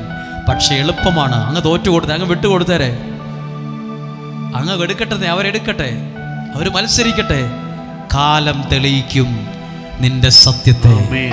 കാലം തെളിയിക്കും നിന്റെ മേൽ കിടക്കുന്ന ദൈവത്തിന്റെ ഫേവർ. ആമേൻ. അത് കാലം തെളിയിക്കും ആമേൻ. നിന്റെ മേൽ ദൈവമിട്ട അനുഗ്രഹത്തിന്റെ വില. വിശ്വസിക്കുന്നോ ഇത്? ആമേൻ. ദൈവവചനം കേട്ടിട്ട് പ്രാർത്ഥിക്കാൻ പോയിട്ട് നിനക്ക് വീടില്ലല്ലോ, കാറില്ലല്ലോ, ആക്സിഡന്റ് പറ്റിയല്ലോ, പലരുടെയും മുമ്പിൽ പലരുടെയും സ്ഥാനം 5ഉം 8ഉം 10ഉം 100ഉം 200ാമത്തെ സ്ഥാനം വരെ എത്തി. പേടിക്കണ്ട, ഒന്നും പേടിക്കണ്ട. കുറച്ച് കാലം വെയിറ്റ് ചെയ്യ്. നിന്നെ തേടി ഒരനുഗ്രഹം വരുന്നത് നീ കാണും. അത് നിന്റെ പേർക്ക് തന്നെ ലക്ഷ്യം വെച്ച് വരും. നിന്റെ പേർക്ക് തന്നെ അത് നീ കൈ നീട്ടി എടുക്കും. പ്രതീക്ഷിച്ചതാ, അത് കൈ നീട്ടി എടുക്കുന്ന വിധത്തിൽ നിന്റെ കൈ എത്തുന്ന ദൂരത്ത് അത് എത്തി നിൽക്കും. അപ്പൊ നമ്മൾ ഇതിനു വേണ്ടി വലിയ കാര്യമായിട്ടൊന്നും പ്രാർത്ഥിച്ചില്ലല്ലോ. പ്രാർത്ഥനയേക്കാൾ വലുതാണ് ദൈവവചനം കേട്ടിട്ട് ചിലപ്പോൾ തോറ്റു കൊടുക്കേണ്ടി വരും. നീ വഴക്കുണ്ടാക്കാനൊന്നും പോകണ്ട. നീ ഒരാളെ പുള്ളിയെ തോപ്പിക്കാൻ പോകണ്ട. പുള്ളിയെക്കുറിച്ച് ഇല്ലാവചനം പറയാനൊന്നും പോകണ്ട. നീ ആ പുള്ളിയെ പാര വെക്കാനൊന്നും പോകണ്ട. നീ അങ്ങ് തോറ്റു കൊടുത്തരാം, മിണ്ടാതിരുന്നേരെ. നിനക്കൊരനുഗ്രഹമുണ്ട്. ഇങ്ങനെ ഒരു ബൈബിൾ ഒരു ഭാഗമുണ്ട്. ഉൽപ്പത്തി പുസ്തകം 13-ാം അധ്യായത്തിൽ. മുഴുവനൊന്നും ഞാൻ പറയുന്നില്ല. തോറ്റുകൊടുത്തൊരു മനുഷ്യനുണ്ട്, അബ്രഹാം. തോറ്റുകൊടുത്ത ആളുടെ പേരെന്താണ്? അബ്രഹാം. 2 പേരുടെ പേരെഴുതിയിരിക്കുന്നത്, അബ്രഹാം ലോത്തും. ലോത്ത് വലിയ പുള്ളിയാണ്, ഭയങ്കര ബുദ്ധിക്കാരനാണ്, ഭയങ്കര വലിയ പുള്ളിയാണ്. പുള്ളി നമ്മൾ പറയില്ലേ, മരത്തെ കാണുന്നതിന് മുമ്പ് പുള്ളി മാനത്തേലാണ് കണ്ടത്. സ്ഥലം വീതം വെച്ചപ്പം പുള്ളി വളരെ കുശാഗ്ര ബുദ്ധിക്കാരൻ, നല്ല ഇച്ചിരിയൊക്കെ ബുദ്ധി നല്ലതായിട്ട് പ്രവർത്തിക്കുന്ന ആള്, നല്ല തന്ത്രം ഉപയോഗിച്ച് നല്ല ഭൂമിയെല്ലാം കൈവശമാക്കി. ഈ ബൈബിൾ വായിക്കുമ്പോൾ നമുക്ക് പോലും വിഷമം തോന്നും. അബ്രാഹത്തെ പറ്റിച്ച പോലെ എല്ലാം എടുത്തു. അബ്രഹാം മത്സരിക്കാൻ പോയില്ല, വഴക്കുണ്ടാക്കാൻ പോയില്ല, തോറ്റുകൊടുക്കാൻ തയ്യാറായി. ആ അബ്രാഹത്തെ നോക്കിയ ദൈവം പറഞ്ഞേ, നിന്നെ ഞാൻ ഒരു അനുഗ്രഹമാക്കുമെന്ന്. അതാ 15-ാമത്തെ വാക്യത്തിൽ എഴുതിയിരിക്കുന്നത്, നീ ഒരു അനുഗ്രഹമായിരിക്കും. നീ അനുഗ്രഹിക്കുന്നവരെ ഞാനും അനുഗ്രഹിക്കും. അങ്ങനെ നീ ഒരു വലിയ അനുഗ്രഹം. ദൈവത്തിന്റെ വചനം കേട്ടിട്ട് തോറ്റു കൊടുത്തവനെ ദൈവം അനേകർക്ക് അനുഗ്രഹമാക്കുന്നേ. ഭർത്താവിന്റെ മുമ്പിൽ ഭാര്യ ചിലപ്പോൾ തോറ്റു കൊടുക്കേണ്ടി വരും. ഭാര്യയുടെ മുമ്പിൽ ഭർത്താവ് ചിലപ്പോൾ വചനം കേട്ടിട്ട് നീ വഴക്കുണ്ടാക്കാനൊന്നും പോകണ്ട. ചിലപ്പോൾ മക്കളുടെ മുമ്പിൽ, ചിലപ്പോൾ അയൽവാസിയുടെ മുമ്പിൽ തോറ്റു കൊടുക്കേണ്ടി വരും. നീ മൈൻഡ് ചെയ്യണ്ട, നീ വഴക്കുണ്ടാക്കാൻ പോകണ്ട. നമ്മുടെ ശരീരം പെരുവിരൽ തുടങ്ങി പെരുത്ത് കയറും പ്രതികരിക്കാൻ. ശരീരം ചൂട് പിടിക്കും. 2 എണ്ണം പറയാതെ എങ്ങനെയാ പോവുക? 2 വർത്താനം പറയാതെ എങ്ങനെയാ പോവുക? 2 എണ്ണം കൊടുത്തിട്ടല്ല ഇന്ന് പോകുള്ളൂ. നമുക്കിങ്ങനെ പലതും തിളച്ചു മറിയും. തോറ്റു കൊടുത്തേരെ. ചില സമയത്ത് ദൈവവചനം കേട്ട് തോറ്റു കൊടുത്താൽ ദൈവം നിനക്ക് ആർക്കും കൊടുക്കാത്ത അനുഗ്രഹമായിരിക്കും നിന്റെ തലയിൽ ഒരു പുഷ്പ കിരീടം പോലെ വെച്ചു തരുന്നത്. അബ്രഹാം തോറ്റു കൊടുത്തപ്പോ പ്രിയപ്പെട്ട പലരും പറഞ്ഞു കാണും, എന്തുവാ അബ്രഹാം, എന്തുവാ ബുദ്ധിയൊന്നും ഇല്ലായിരുന്നു, ഇങ്ങനെയാണോ വീതം വെക്കേണ്ടത്? നോക്കി കണ്ടും വേണ്ട സ്ഥലം വീതം വെക്കാൻ. പുള്ളി നോക്കിയ നല്ലതെല്ലാം ചങ്കായ കണ്ണായ സ്ഥലമെല്ലാം പുള്ളി കൊണ്ടുപോയി. എന്തു മനുഷ്യനാണ് ഇത്, ഇങ്ങനെയാണോ ചിന്തിക്കും? പലതും പറഞ്ഞു കാണും. ഞാൻ എൻ്റെ ഭാവനയിൽ കാണുവാണ്, അങ്ങനെയൊക്കെ പറഞ്ഞു കാണും. അബ്രഹാം മിണ്ടിയിട്ടില്ല. ആ അബ്രാഹത്തിനാണ് ദൈവം 15-ാം അധ്യായം 1-ാം വാക്യം എഴുതിയിരിക്കുന്നത്. ലോത്തിനല്ല കേട്ടോ ഈ അനുഗ്രഹം ഉണ്ടായത്, തട്ടിയെടുത്തവനല്ല ഈ അനുഗ്രഹം ഉണ്ടായത്. 15-ാം വാക്യം 1-ാമത്തെ വാക്യമാ. അബ്രാഹവുമായി ഒരു ഉടമ്പടി പ്രാർത്ഥിക്കുന്ന നീയുമായി ദൈവം ഉടമ്പടി ചെയ്യുന്ന ദിവസമായത്. ആരാധിക്കുന്ന ഞാനും നിങ്ങളുമായി ദൈവം ഉടമ്പടി ചെയ്യുന്ന ദിവസമാണ്. നിയോഗം സമർപ്പിക്കുന്ന ഞാനും കുടുംബവും തമ്മിൽ, ദൈവവും നിങ്ങളുടെ കുടുംബവും തമ്മിൽ ഉടമ്പടി ചെയ്യുന്ന ദിവസമാണിത്. എന്താ ഉടമ്പടി ചെയ്തെന്ന് എഴുതിയിട്ടുണ്ട്. വഴക്കുണ്ടാകാൻ പോകാത്ത, മത്സരിക്കാൻ പോകാത്ത, വലിയ കളി കളിക്കാനൊന്നും പോയിട്ടില്ല, ആരുടെ അടുത്തും മിണ്ടിയിട്ടില്ല. ആ അബ്രാഹത്തോട് ദൈവം ഉടമ്പടി ചെയ്തു. ഒരു പിടി മണ്ണിന് വേണ്ടി, അതിരിൻ്റെ പേരിൽ, ആ മണ്ണിന് വേണ്ടി, ഭൂമിക്ക് വേണ്ടി, വീടിന് വേണ്ടി ഒന്നും വലിയ അടിപിടി കൂടാറൊന്നും പോകണ്ട കേട്ടോ. നാട്ടുകാരുടെ മുമ്പ് ജയിക്കുക എന്നുള്ളതല്ല പ്രധാനം, ദൈവത്തിൻ്റെ വചനത്തിന് മുമ്പ് ജയിക്കുക എന്നുള്ളതാ. നിന്നെ തേടി ഒരു അനുഗ്രഹം വരും. ആമേൻ. ഞാനൊരു സ്ഥലത്ത് പോയപ്പോൾ എൻ്റെ കൂടെ ഉണ്ടായിരുന്നവർ ഒരു വീട് ചൂണ്ടിക്കാണിച്ചിട്ട് പറഞ്ഞു, ഇതൊരു വലിയ വീട്, അത് ആരുടെയാന്ന് അറിയാവോ എന്ന് ചോദിച്ചു. ഞാൻ പറഞ്ഞു എനിക്കറിയത്തില്ല, അത് ഞങ്ങളുടെ ഒരു പ്രിയപ്പെട്ടവരുടെ വീടാണ്. അത് ശരി, വലിയ വീടാണല്ലോ ഇത്, അത് വലിയ വീടാ. അപ്പോൾ അവർ ചോദിച്ച്, ഇവർ പണ്ട് എവിടെയാ? പണ്ട് ഇവർ പലരുടെ മുമ്പിലും ഒന്നും കൊള്ളാത്തവരായിരുന്നു. ഇവരുടെ മക്കൾ മുഴുവൻ പെൺമക്കളായതുകൊണ്ട് കുടുംബക്കാരൊക്കെ പറഞ്ഞു എല്ലാം പെൺമക്കളാണ്. അയാൾ കുടുങ്ങി എന്നൊക്കെയാണ് പറഞ്ഞത്. പെൺമക്കളാണ്. പക്ഷെ ആ പെൺമക്കളൊക്കെ പഠിച്ച് കണ്ടിട്ടില്ലാത്ത രാജ്യങ്ങളിലാണ് ഉള്ളവരെല്ലാം. എന്നാൽ മക്കളെല്ലാം കൂടെ കൂടി വലിയ വീട് അവരുടെ അമ്മയ്ക്കും അപ്പനും പണിത് കൊടുത്തപ്പോൾ ഇന്ന് പലരുടെയും മുമ്പിൽ നിൽക്കുവാണ്. പലരുടെയും മുമ്പിൽ അവർക്ക് തോറ്റു കൊടുക്കേണ്ടി വന്നിട്ടുണ്ട്. പലരുടെയും മുമ്പിൽ, ചിലപ്പോൾ കുടുംബക്കാരുടെ മുമ്പിൽ, നാട്ടുകാരുടെ മുമ്പിൽ, പള്ളിക്കാരുടെ മുമ്പിൽ ഒക്കെയും, അധ്യാപകരുടെ മുമ്പിൽ, സമപ്രായക്കാരുടെ മുമ്പിൽ ചിലപ്പോൾ ദൈവവചനത്തിന് കേട്ട് തോറ്റു കൊടുക്കേണ്ടി വന്നിട്ടുണ്ടാവും. നിന്നെ തേടി വരും ഒരു വലിയ പ്രതീക്ഷിക്കാത്ത അനുഗ്രഹം. 15-ാം അധ്യായം 1-ാമത്തെ വാക്യം ഒന്ന് വായിച്ചേ. അബ്രാഹത്തോട് ദൈവം പറയുക, അബ്രാമിന് ദർശനത്തിൽ കർത്താവിന്റെ അരുളപ്പാട്. 2-ാമത്തെ വാക്യം വായിച്ചേ. 2-ാമത്തെ വാക്യം, 3-ാമത്തെ വാക്യം. അബ്രാം തുടർന്നു, എനിക്കൊരു സന്താനത്തെ അവിടുന്ന് തന്നിട്ടില്ല. എന്റെ വീട്ടിൽ പിറന്ന ദാസരിൽ ഒരുവനായിരിക്കും എന്റെ അവകാശി. അബ്രാഹത്തെ ദൈവം അനുഗ്രഹിക്കുന്നതാണ് അടുത്ത ഭാഗം. താഴോട്ട് അബ്രാഹത്തോട് ദൈവം പറഞ്ഞു, അബ്രാഹത്തോട് ദൈവം നിന്റെ മക്കളെ ആകാശത്തിലെ നക്ഷത്രങ്ങൾ പോലെ, ആകാശത്തിലെ നക്ഷത്രങ്ങളെ കാണണമെങ്കിൽ ഇങ്ങനെ തല ഉയർത്തിയാലേ കാണാൻ പറ്റുള്ളൂ.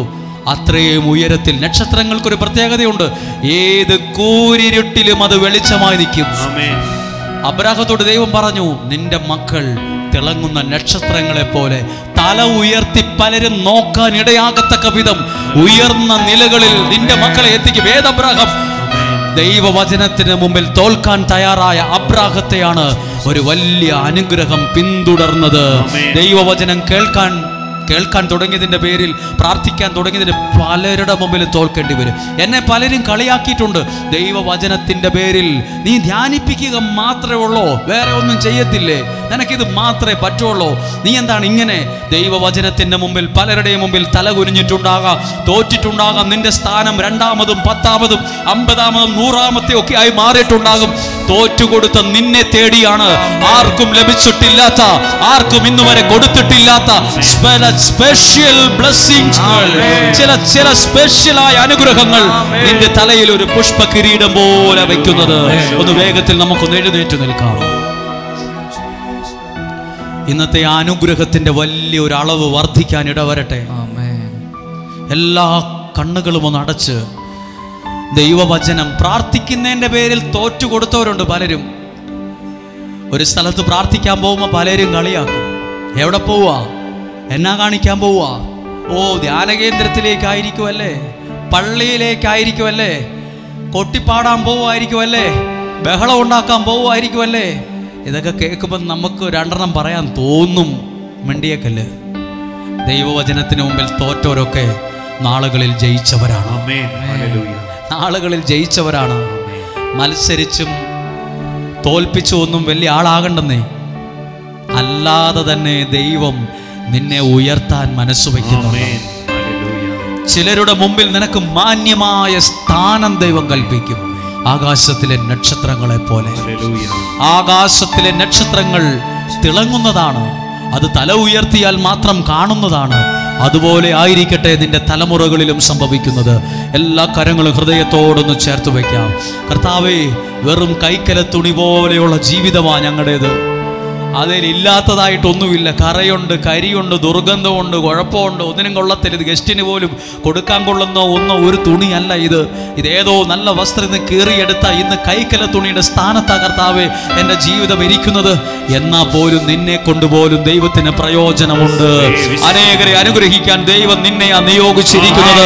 അനേകരെ ദൈവത്തിലേക്ക് കൊണ്ടുവരാൻ എന്നെയോ. ഞാൻ കേട്ടിട്ടുണ്ട് പ്രിയപ്പെട്ടവരെ, പലരും പറയുന്നത്, ഇയാൾക്ക് പ്രാർത്ഥിക്കാൻ എന്നാ യോഗ്യതയുള്ള, ഇയാൾ ആരായിരുന്നു എന്ന് ഞങ്ങൾക്കൊക്കെ അറിയാം, ഇയാൾ ഇന്ന് വലിയ ഭക്തനായിട്ട് ഇങ്ങനെ നടക്കുക, ഇയാൾ പഴയ കാലത്ത് വലിയ പുള്ളിയായിരുന്നു, അങ്ങനായിരുന്നു, ഇയാൾ മോശമായിരുന്നു. അല്ല കുഞ്ഞൻ, നീ അറിഞ്ഞോ, അയാൾ എത്രയോ നാളുകളിൽ പ്രാർത്ഥിച്ചതും അനുദപിച്ചതും നീ കണ്ടിട്ടില്ലായിരിക്കാം. പക്ഷെ കൈക്കല തുണി പോലെ എന്നെയും ദൈവം ഉപയോഗിക്കുന്നില്ലേ? നമ്മൾ ചിന്തിച്ച് നോക്കിയേ. ചില പാത്രങ്ങൾ അടുക്കളയിൽ ഗ്യാസേന്ന് എടുക്കാൻ നമ്മൾ ഗസ്റ്റിന് കൊടുക്കുന്ന ടർക്കി എവിടെയല്ല നോക്കുന്നത്, കൈക്കല തുണി എന്തേ? എവിടെ ഇരുന്ന് കൈക്കല തുണി എന്തിയെ? കൈക്കല തുണി പോലും ആവശ്യമുണ്ട് ചില സമയത്ത്. ജീവിതമോ എന്നെ കൊണ്ടൊക്കെ ആർക്കാ പ്രയോജനം? എന്നെ കൊണ്ടൊന്നും ആർക്കും ഒരു ഉപകാരമില്ല. ഒരിക്കലും പറഞ്ഞിക്കല്ല് കേട്ടോ. നിന്നെ കൊണ്ട് ദൈവത്തിന് പ്രയോജനമുണ്ട്. നിന്നെ കൊണ്ട് ദൈവത്തിന് പ്രയോജനമുണ്ട്. നിന്നിലൂടെ ആരൊക്കെയോ അനുഗ്രഹിക്കപ്പെടാനുണ്ട്. നിന്നിലൂടെ ആരൊക്കെയോ രക്ഷപ്പെടാനുണ്ട്. നിന്റെ വാക്കുകൾ അനേകർക്ക് ബലമാണ്. രണ്ടു കരങ്ങളെയും ഒന്ന് ഉയർത്തിപ്പിടിക്കാമോ? എല്ലാ കണ്ണുകളും അടച്ച് കരങ്ങളെ ഉയർത്തിപ്പിടിക്കുമ്പോൾ ആർക്കും അബ്രാഹത്തിന് കിട്ടിയ ഒരു അനുഗ്രഹം പോലെ ആർക്കും കിട്ടാത്ത അനുഗ്രഹങ്ങൾ കിട്ടട്ടെ. കർത്താവേ, ഈ നിയോഗ പ്രാർത്ഥന തുടങ്ങിയ നാൾ മുതൽ ഇന്നുവരെ നിയോഗം വച്ച സകലരെയും ഓർത്ത് പ്രാർത്ഥിക്കുന്നു. ഇന്നുവരെ ഈ ആലയത്തിൽ വന്നവരെ ഓർക്കുന്നു. ഇവിടെ ഇന്ന് സാക്ഷ്യം പറയാനുള്ളവരെ ഓർക്കുന്നു. ഇവിടെയുള്ള എല്ലാ മാതാപിതാക്കളെയും അങ്ങയുടെ നാമത്തിൽ അനുഗ്രഹിച്ച് പ്രാർത്ഥിക്കുന്നു. എല്ലാ യുവതി യുവാക്കളെയും അനുഗ്രഹിച്ച് പ്രാർത്ഥിക്കുന്നു. എല്ലാ ശുശ്രൂഷകരെയും അനുഗ്രഹിച്ച് പ്രാർത്ഥിക്കുന്നു. എല്ലാ സമർപ്പിതരെയും അനുഗ്രഹിച്ച് പ്രാർത്ഥിക്കുന്നു. എല്ലാ കുഞ്ഞുങ്ങളെയും അനുഗ്രഹിച്ച് പ്രാർത്ഥിക്കുന്നു. നിന്നെ ദയനീയ അവസ്ഥയിൽ നിന്നും ദൈവം ഉയർത്തും. മാന്യമായ ഒരു സ്ഥാനം നിനക്ക് നൽകും. അനേകരെ വിസ്മയിപ്പിക്കുന്ന വിധത്തിൽ ദൈവം നിന്റെ ജീവിതത്തെ ഉയർത്തുക തന്നെ ചെയ്യും. ജീസസ്, കരമടിച്ചെന്ന് പാടാമോ?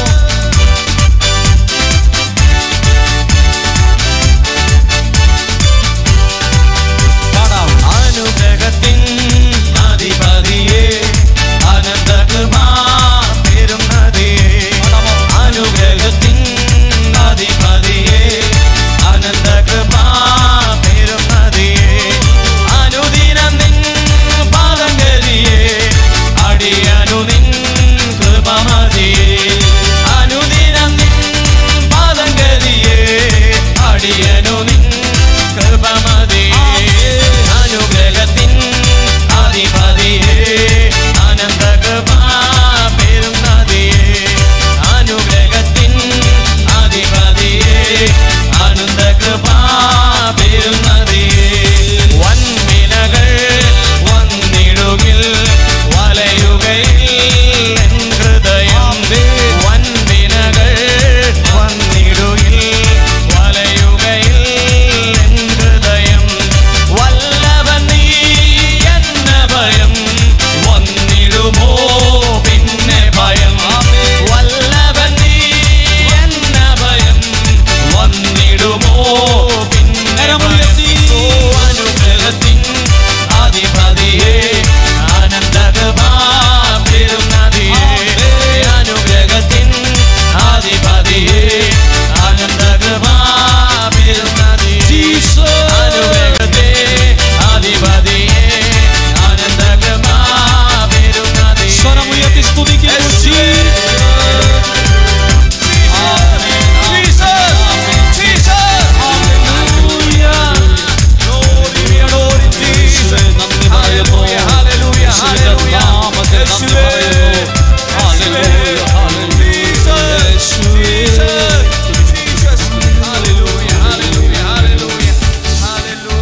ഒരിക്കൽ കൂടി കരങ്ങളെ ഒന്ന് ഹൃദയത്തോട് ചേർത്ത് വയ്ക്കാം.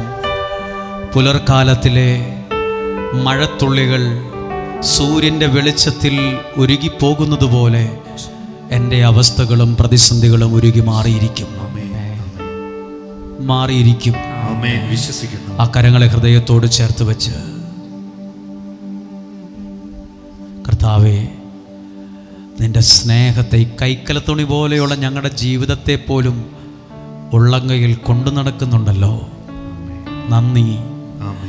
ഞങ്ങളെപ്പോലെയുള്ള പൊട്ട മനുഷ്യരെ വലിയ കാര്യത്തിന് പ്രയോജനപ്പെടുത്തിയതിന് നന്ദി. കഴിവും പ്രാപ്തിയുമില്ലാത്ത മന്ദഗതിക്കാരായ, സഹായം വേണ്ടിയിട്ടുള്ള, സഹായം കിട്ടിയാലേ മുന്നോട്ട് പോകാൻ പറ്റത്തുള്ളൂ, ആ അവസ്ഥയിലുള്ള ഞങ്ങളെ വലിയ കാര്യത്തിന് നീ ഉപയോഗിച്ചല്ലോ. എല്ലാ മഹത്വവും അങ്ങേക്ക് നൽകുന്നു. ആ വലിയ സ്നേഹത്തെ ഓർത്ത് ക്രൂശിൽ കണ്ടു ഞാൻ നിൻ സ്നേഹത്തെ, ആഴമാർന്ന നിൻ മഹാത്യാഗത്തെ. പകരം എന്തു നൽകും? പകരം എന്തോ നൽകും ഞാനിനി. ഹൃദയം പൂർണ്ണമായി നൽകുന്നു നാഥനേ. എന്ന് പറഞ്ഞേ, പകരം എന്തോ നൽകും ഞാനിനി, ഹൃദയം പൂർണ്ണമായി നൽകുന്നു നാഥനേ. എല്ലാ പ്രിയപ്പെട്ടവരൊന്ന് ശ്രദ്ധിച്ച്, ദൈവവചനം കേട്ടിട്ട് പ്രാർത്ഥിച്ചതിൻ്റെ പേരിൽ പലരുടെ മുമ്പിലും നമ്മൾ തോറ്റു കൊടുക്കേണ്ടി വരും. ഒരു പ്രാർത്ഥനക്കാരൻ വന്നിരിക്കുന്നു, പലരും പറയും. ഒരു പ്രാർത്ഥനക്കാരി വന്നിരിക്കുന്നു, ഇതൊക്കെ കേൾക്കുമ്പം പ്രതികരിക്കാൻ അറിയാഞ്ഞിട്ടല്ല പ്രതികരിക്കാത്തത്, ഈ പുസ്തകത്തെ പ്രതി തോറ്റു കൊടുക്കുവാണ്. നാക്കില്ലാഞ്ഞിട്ടല്ല പ്രതികരിക്കാത്തത്, കൈയില്ലാഞ്ഞിട്ടല്ല ഒരെണ്ണം നീട്ടി ഒരൊറ്റ കൊടുക്കാത്തത്, തോറ്റു കൊടുക്കുവാണ്. ബൈബിൾ പറയുന്നു, ഈ വചനത്തെ പ്രതി തോറ്റുകൊടുത്ത നിന്നെ മാത്രം ഫോക്കസ് ചെയ്ത് നിന്നെ മാത്രം തേടി ചില അനുഗ്രഹങ്ങൾ വരും. അത് തലമുറകളിലേക്ക് നീളുന്നൊരു അനുഗ്രഹമാവും. ഇങ്ങനെ പ്രാർത്ഥിക്കാൻ വന്നതിൻ്റെ പേരിൽ എത്ര പേര് നമ്മളെയൊക്കെ കളിയാക്കിയിട്ടുണ്ടെന്നറിയോ?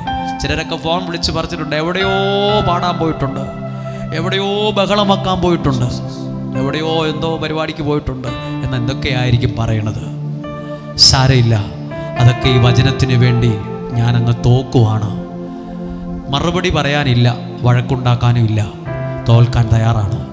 സ്റ്റെപ്പ് ബൈ സ്റ്റെപ്പ് നീ രക്ഷപ്പെട്ടിരിക്കും, സ്റ്റെപ്പ് ബൈ സ്റ്റെപ്പ് നീ കയറി വന്നിരിക്കും. അല്ലെങ്കിൽ ദൈവം നിന്നെ ആ ദയനീയ അവസ്ഥയിൽ നിന്ന് ഉയർത്തിയിരിക്കും. മാന്യമായൊരു സ്ഥാനം ദൈവം നിനക്ക് തന്നിരിക്കും. ആമേൻ. ഈ ആലയത്തിൽ ഇന്നുവരെ നിയോഗം സമർപ്പിച്ച എല്ലാ വ്യക്തികളെയും കുടുംബങ്ങളെയും ഞങ്ങൾ ഓർക്കുന്നു. ഏഴാശീർവാദത്തോടെയുള്ള ദിവികാരുണ്യ പ്രദക്ഷിണത്തിൽ പങ്കെടുത്തവരെ ഓർക്കുന്നു. കൽക്കുരിശിൽ എണ്ണ ഒഴിച്ച് പ്രാർത്ഥിച്ചവർ, നിയോഗത്തിരി മേടിച്ചവർ, പ്രാർത്ഥന ആരംഭിക്കാൻ തുടങ്ങുന്നവർ, ദിവസേന വചനം കേൾക്കുന്ന എല്ലാവരെയും ഞങ്ങൾ ഓർക്കുന്നു. ഈ ആലയത്തിൽ വചനം കേട്ട് പ്രാർത്ഥിക്കാൻ വന്ന എല്ലാവരെയും ഞങ്ങൾ ഓർക്കുന്നു. എല്ലാ പ്രിയപ്പെട്ട വൈദികരെയും ഞങ്ങൾ ഓർക്കുന്നു. കർത്താവേ, ഇന്ന് വിശുദ്ധ ബലിയർപ്പിച്ച് പ്രാർത്ഥിച്ച ബെന്നിയച്ഛനെ ഞങ്ങൾ ഓർക്കുന്നു. ഊട്ടി രൂപതയിലെ പ്രിയപ്പെട്ട വൈദികനെ ഞങ്ങൾ ഓർക്കുന്നു. റോബിൻ അച്ഛനെ ഞങ്ങൾ പ്രത്യേകം ഓർക്കുന്നു. എല്ലാ അധികാരികളെയും ഞങ്ങൾ ഓർക്കുന്നു. പാലക്കാട് രൂപതയിൽ നിന്ന് പ്രിയപ്പെട്ട അച്ഛനെ ഞങ്ങൾ ഓർക്കുന്നു. കർത്താവെ, ഇന്നത്തെ ലഭിച്ച എല്ലാ നന്മകളെയും ഞങ്ങൾ ഓർക്കുവാണ്. കണ്ണുകളെ അടച്ച് പ്രാർത്ഥിക്കുമ്പോൾ ദൈവത്തോടുള്ള ബന്ധത്തിൻ്റെ ശക്തി കൂടുമ്പോഴാണ് ഓരോ അനുഗ്രഹങ്ങൾ ഉണ്ടാവുന്നത്. ദൈവത്തോടുള്ള ബന്ധത്തിൻ്റെ, എന്നാൽ അധികമാരും വില കൽപ്പിക്കാത്ത ഒന്നാണ് ദൈവത്തോടുള്ള ബന്ധം. ആ ബന്ധത്തിൽ നിന്നാണ് പല അനുഗ്രഹങ്ങളും മുളയെടുക്കുന്നത്. ആ ബന്ധത്തിൽ നിൽക്കാതെ എടുത്ത തീരുമാനങ്ങൾ പലതുമാ തെറ്റിപ്പോയത്. ആ ബന്ധത്തിൽ നിലനിൽക്കാതെ എടുത്ത നിലപാടുകളാണ് പാളിപ്പോയത്. അവിടെ ആ ചതിവ് പറ്റിയത്, വീണുപോയത്. ശക്തി കൂടുന്നതനുസരിച്ച് അനുഗ്രഹത്തിൻ്റെ ആഴം വർദ്ധിക്കും. നിങ്ങളുടെ എല്ലാ പ്രാർത്ഥനകളും സങ്കടങ്ങളും ഒന്ന് ഏൽപ്പിച്ചു കൊടുത്തേ. ഇന്ന് നിങ്ങൾ സാക്ഷ്യം പറയുന്ന സമയത്ത് കേട്ടോ, എത്ര ക്യൂ ഉണ്ടായിരുന്നു സാക്ഷ്യം പറയാൻ. സാക്ഷ്യം പറയാൻ ക്യൂ നിൽക്കുന്ന ജനത്തെ കണ്ടോ? എണ്ണി എണ്ണി പറയുന്ന സാക്ഷ്യങ്ങൾ. ഇവിടെ പ്രസംഗിക്കുന്നവരും പാടുന്നവരും ശക്തരായതുകൊണ്ടല്ല, ജീവിക്കുന്ന ദൈവത്തിന്റെ സാന്നിധ്യം ശക്തമായതുകൊണ്ടാണ്. നിയോഗം വെച്ച് പ്രാർത്ഥിക്കുന്ന പ്രാർത്ഥന, ദൈവം എണ്ണി എണ്ണി പ്രാർത്ഥിക്കുന്ന നമ്മൾ, നീ പറഞ്ഞു പറഞ്ഞ് പേര് പറഞ്ഞ് പറഞ്ഞ് പ്രാർത്ഥിക്കുന്ന പ്രാർത്ഥന ഫലം ചൂടുന്നതിൻ്റെ അടയാളമാണിത്. ഇവിടെ മൈക്ക് സിസ്റ്റമോ ഇവിടെ പ്രസംഗിക്കുന്ന ആളുകൾ ഭയങ്കര ഗംഭീരമായതുകൊണ്ടല്ല, ദൈവത്തിന്റെ ശക്തി വർദ്ധിക്കുന്നു. മോശ പറഞ്ഞില്ലേ, ദൈവത്തിന്റെ സാന്നിധ്യത്തിന്റെ മേഘം ഉയർന്നു നിൽക്കുന്നുവെന്ന്. ദൈവ സാന്നിധ്യം ഇവിടെയുണ്ട്. എൻ്റെ നാമം അനുസ്മരിക്കാൻ ഞാൻ ഇടവരുത്തുന്നിടത്ത് ഞാൻ അവരുടെ അടുത്തേക്ക് വന്ന് അനുഗ്രഹിക്കുമെന്ന് പറഞ്ഞ് ദൈവ സാന്നിധ്യം ഇവിടെയുണ്ട്. യേശു എന്നെ പഠിപ്പിച്ചത് ഞാൻ നിങ്ങളോട് വിളിച്ചു പറയാം. യേശു എന്നെ പഠിപ്പിച്ചിട്ടുണ്ട്, ഇത് വിളിച്ചു പറയാം. നിങ്ങൾ അനുഗ്രഹിക്കപ്പെടും. ഇവിടെയുള്ള മാതാപിതാക്കൾ അനുഗ്രഹിക്കപ്പെടും. ഈ ആരാധനയിൽ പങ്കെടുക്കുന്നവർ ഒരു സാക്ഷ്യത്തെ പറയും. യേശു എൻ്റെ പ്രശ്നങ്ങളെ പരിഹരിക്കും. നിന്റെ ഇടതുവശത്തും വലതുവശത്തും 10,000 വീണേക്കാം, നിനക്കൊരു അനർത്ഥവും വരികയില്ല. നിന്റെ ശത്രുക്കൾ ഒരു വഴിയായി വരും, 7 വഴിയായി അവർ തിരിച്ചു പോകും. ദൈവം അനുഗ്രഹിക്കുമെന്ന് എന്നെ പഠിപ്പിച്ചത്. ശപിക്കാനല്ല എന്നെ പഠിപ്പിച്ചത്, ബന്ധനമുണ്ടെന്ന് പറയാനല്ല പഠിപ്പിച്ചത്, നീ അനുഗ്രഹിക്കപ്പെടുമെന്ന് പറയാനാണ്. ആ കരങ്ങളെ ഹൃദയത്തോട് ചേർത്ത് വെച്ച് എന്റെ ഭാരം ചുമക്കുന്നവൻ പറഞ്ഞേ,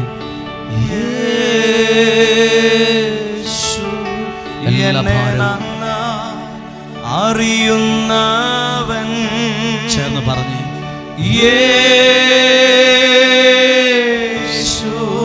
എന്റെ ഭാരം ചുമക്കുന്നവൻ. ശബ്ദമുയർത്തി ആ പേര് പറഞ്ഞേ,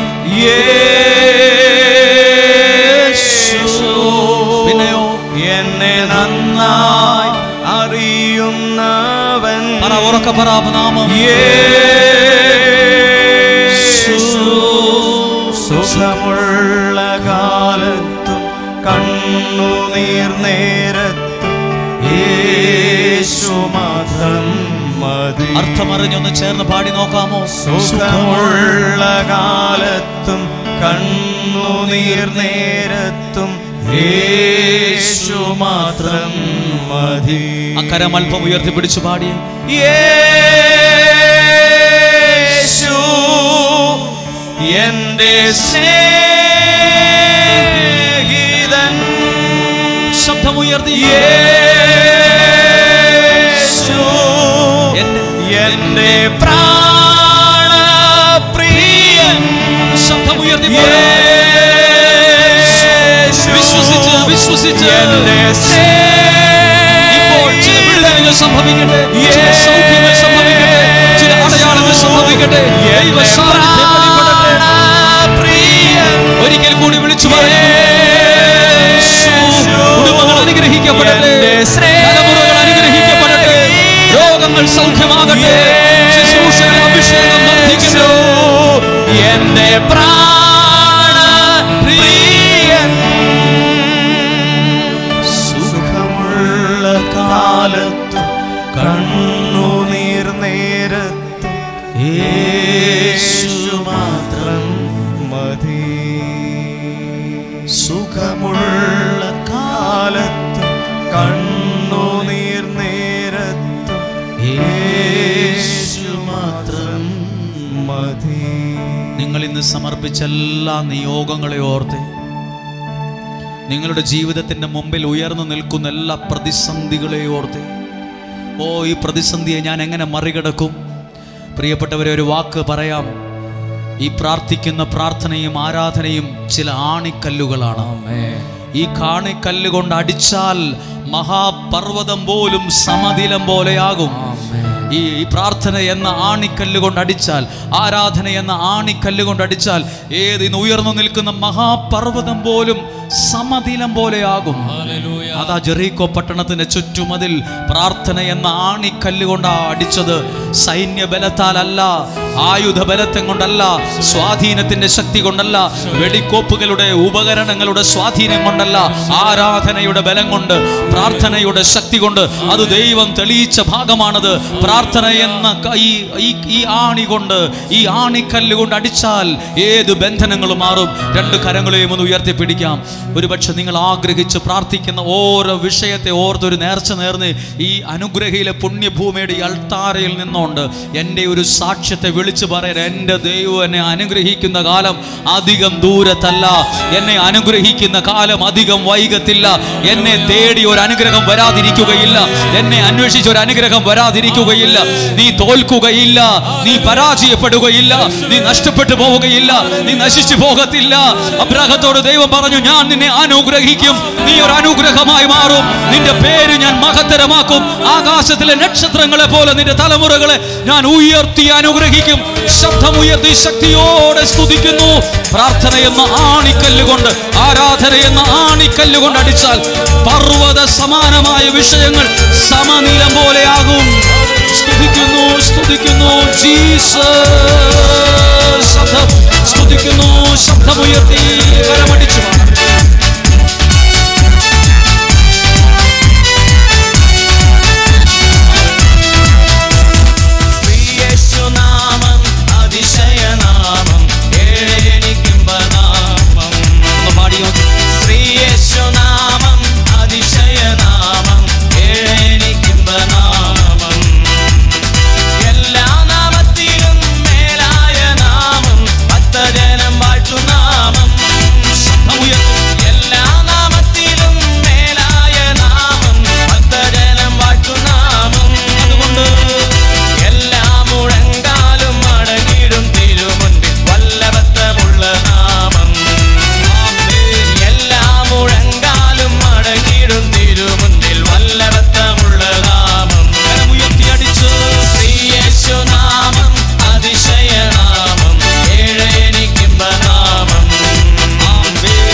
പ്രാർത്ഥിക്കുന്ന വിഷയത്തിനകത്ത് ഇപ്പോൾ ചില അത്ഭുതങ്ങൾ നടക്കണമേ.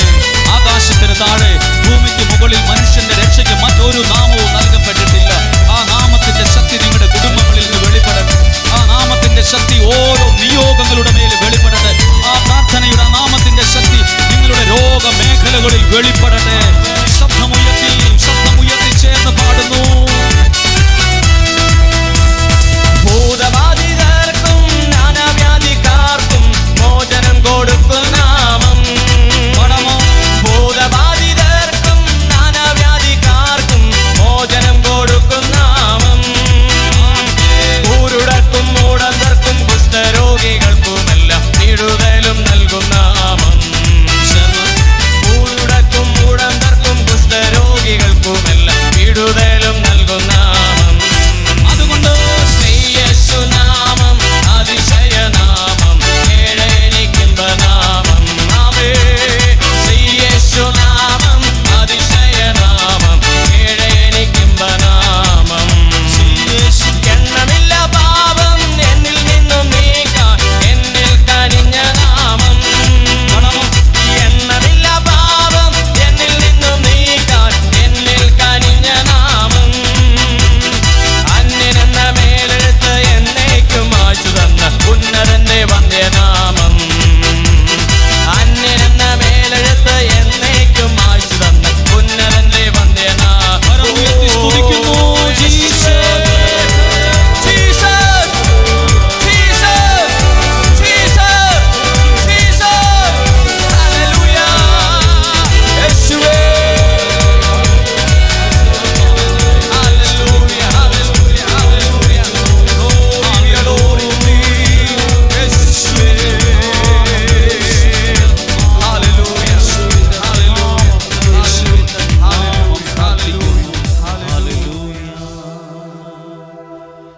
പുലർക്കാലത്തിലെ മഞ്ഞ് പോലെ ആ മഞ്ഞ് സൂര്യൻ്റെ വെളിച്ചത്തിൽ ഉരുകുന്നത് പോലെ എൻ്റെ പ്രശ്നങ്ങൾ ഉരുകി ഉണങ്ങുന്ന ഒരു സമയമായത്. ഇപ്പോൾ നിങ്ങളുടെ എല്ലാ നിയോഗങ്ങൾക്കും വേണ്ടി പ്രാർത്ഥിക്കുവാണ്. ഞാൻ ഈ നിയോഗങ്ങളൊക്കെ വായിച്ചപ്പോൾ ശരാശരി കണക്കനുസരിച്ച് സാമ്പത്തിക ബുദ്ധിമുട്ട് അനുഭവിക്കുന്ന പ്രശ്നങ്ങളാണ് കൂടുതലുള്ളത്. അതൊത്തിരി നിയോഗം എഴുതിയിട്ടുള്ളത് വീടൊന്ന് വിൽക്കണം, സ്ഥലമൊന്ന് വിൽക്കണം, സാമ്പത്തിക പ്രശ്നം, ജപ്തിയുടെ വക്ക്, കൊടുക്കാനുള്ള പണം, കിട്ടാനുള്ള പണം, ചതിയിൽപ്പെട്ടത്. നേർച്ചയിടാനല്ല, ഒരു 10 രൂപ ഉണ്ടെങ്കിൽ ഒന്നും കൂടെ ഒന്ന് കയ്യിലെടുത്ത് പിടിക്കാമോ? നേർച്ചയിടാനല്ല, ഒന്ന് കയ്യിലെടുത്ത് പിടിക്കാമോ?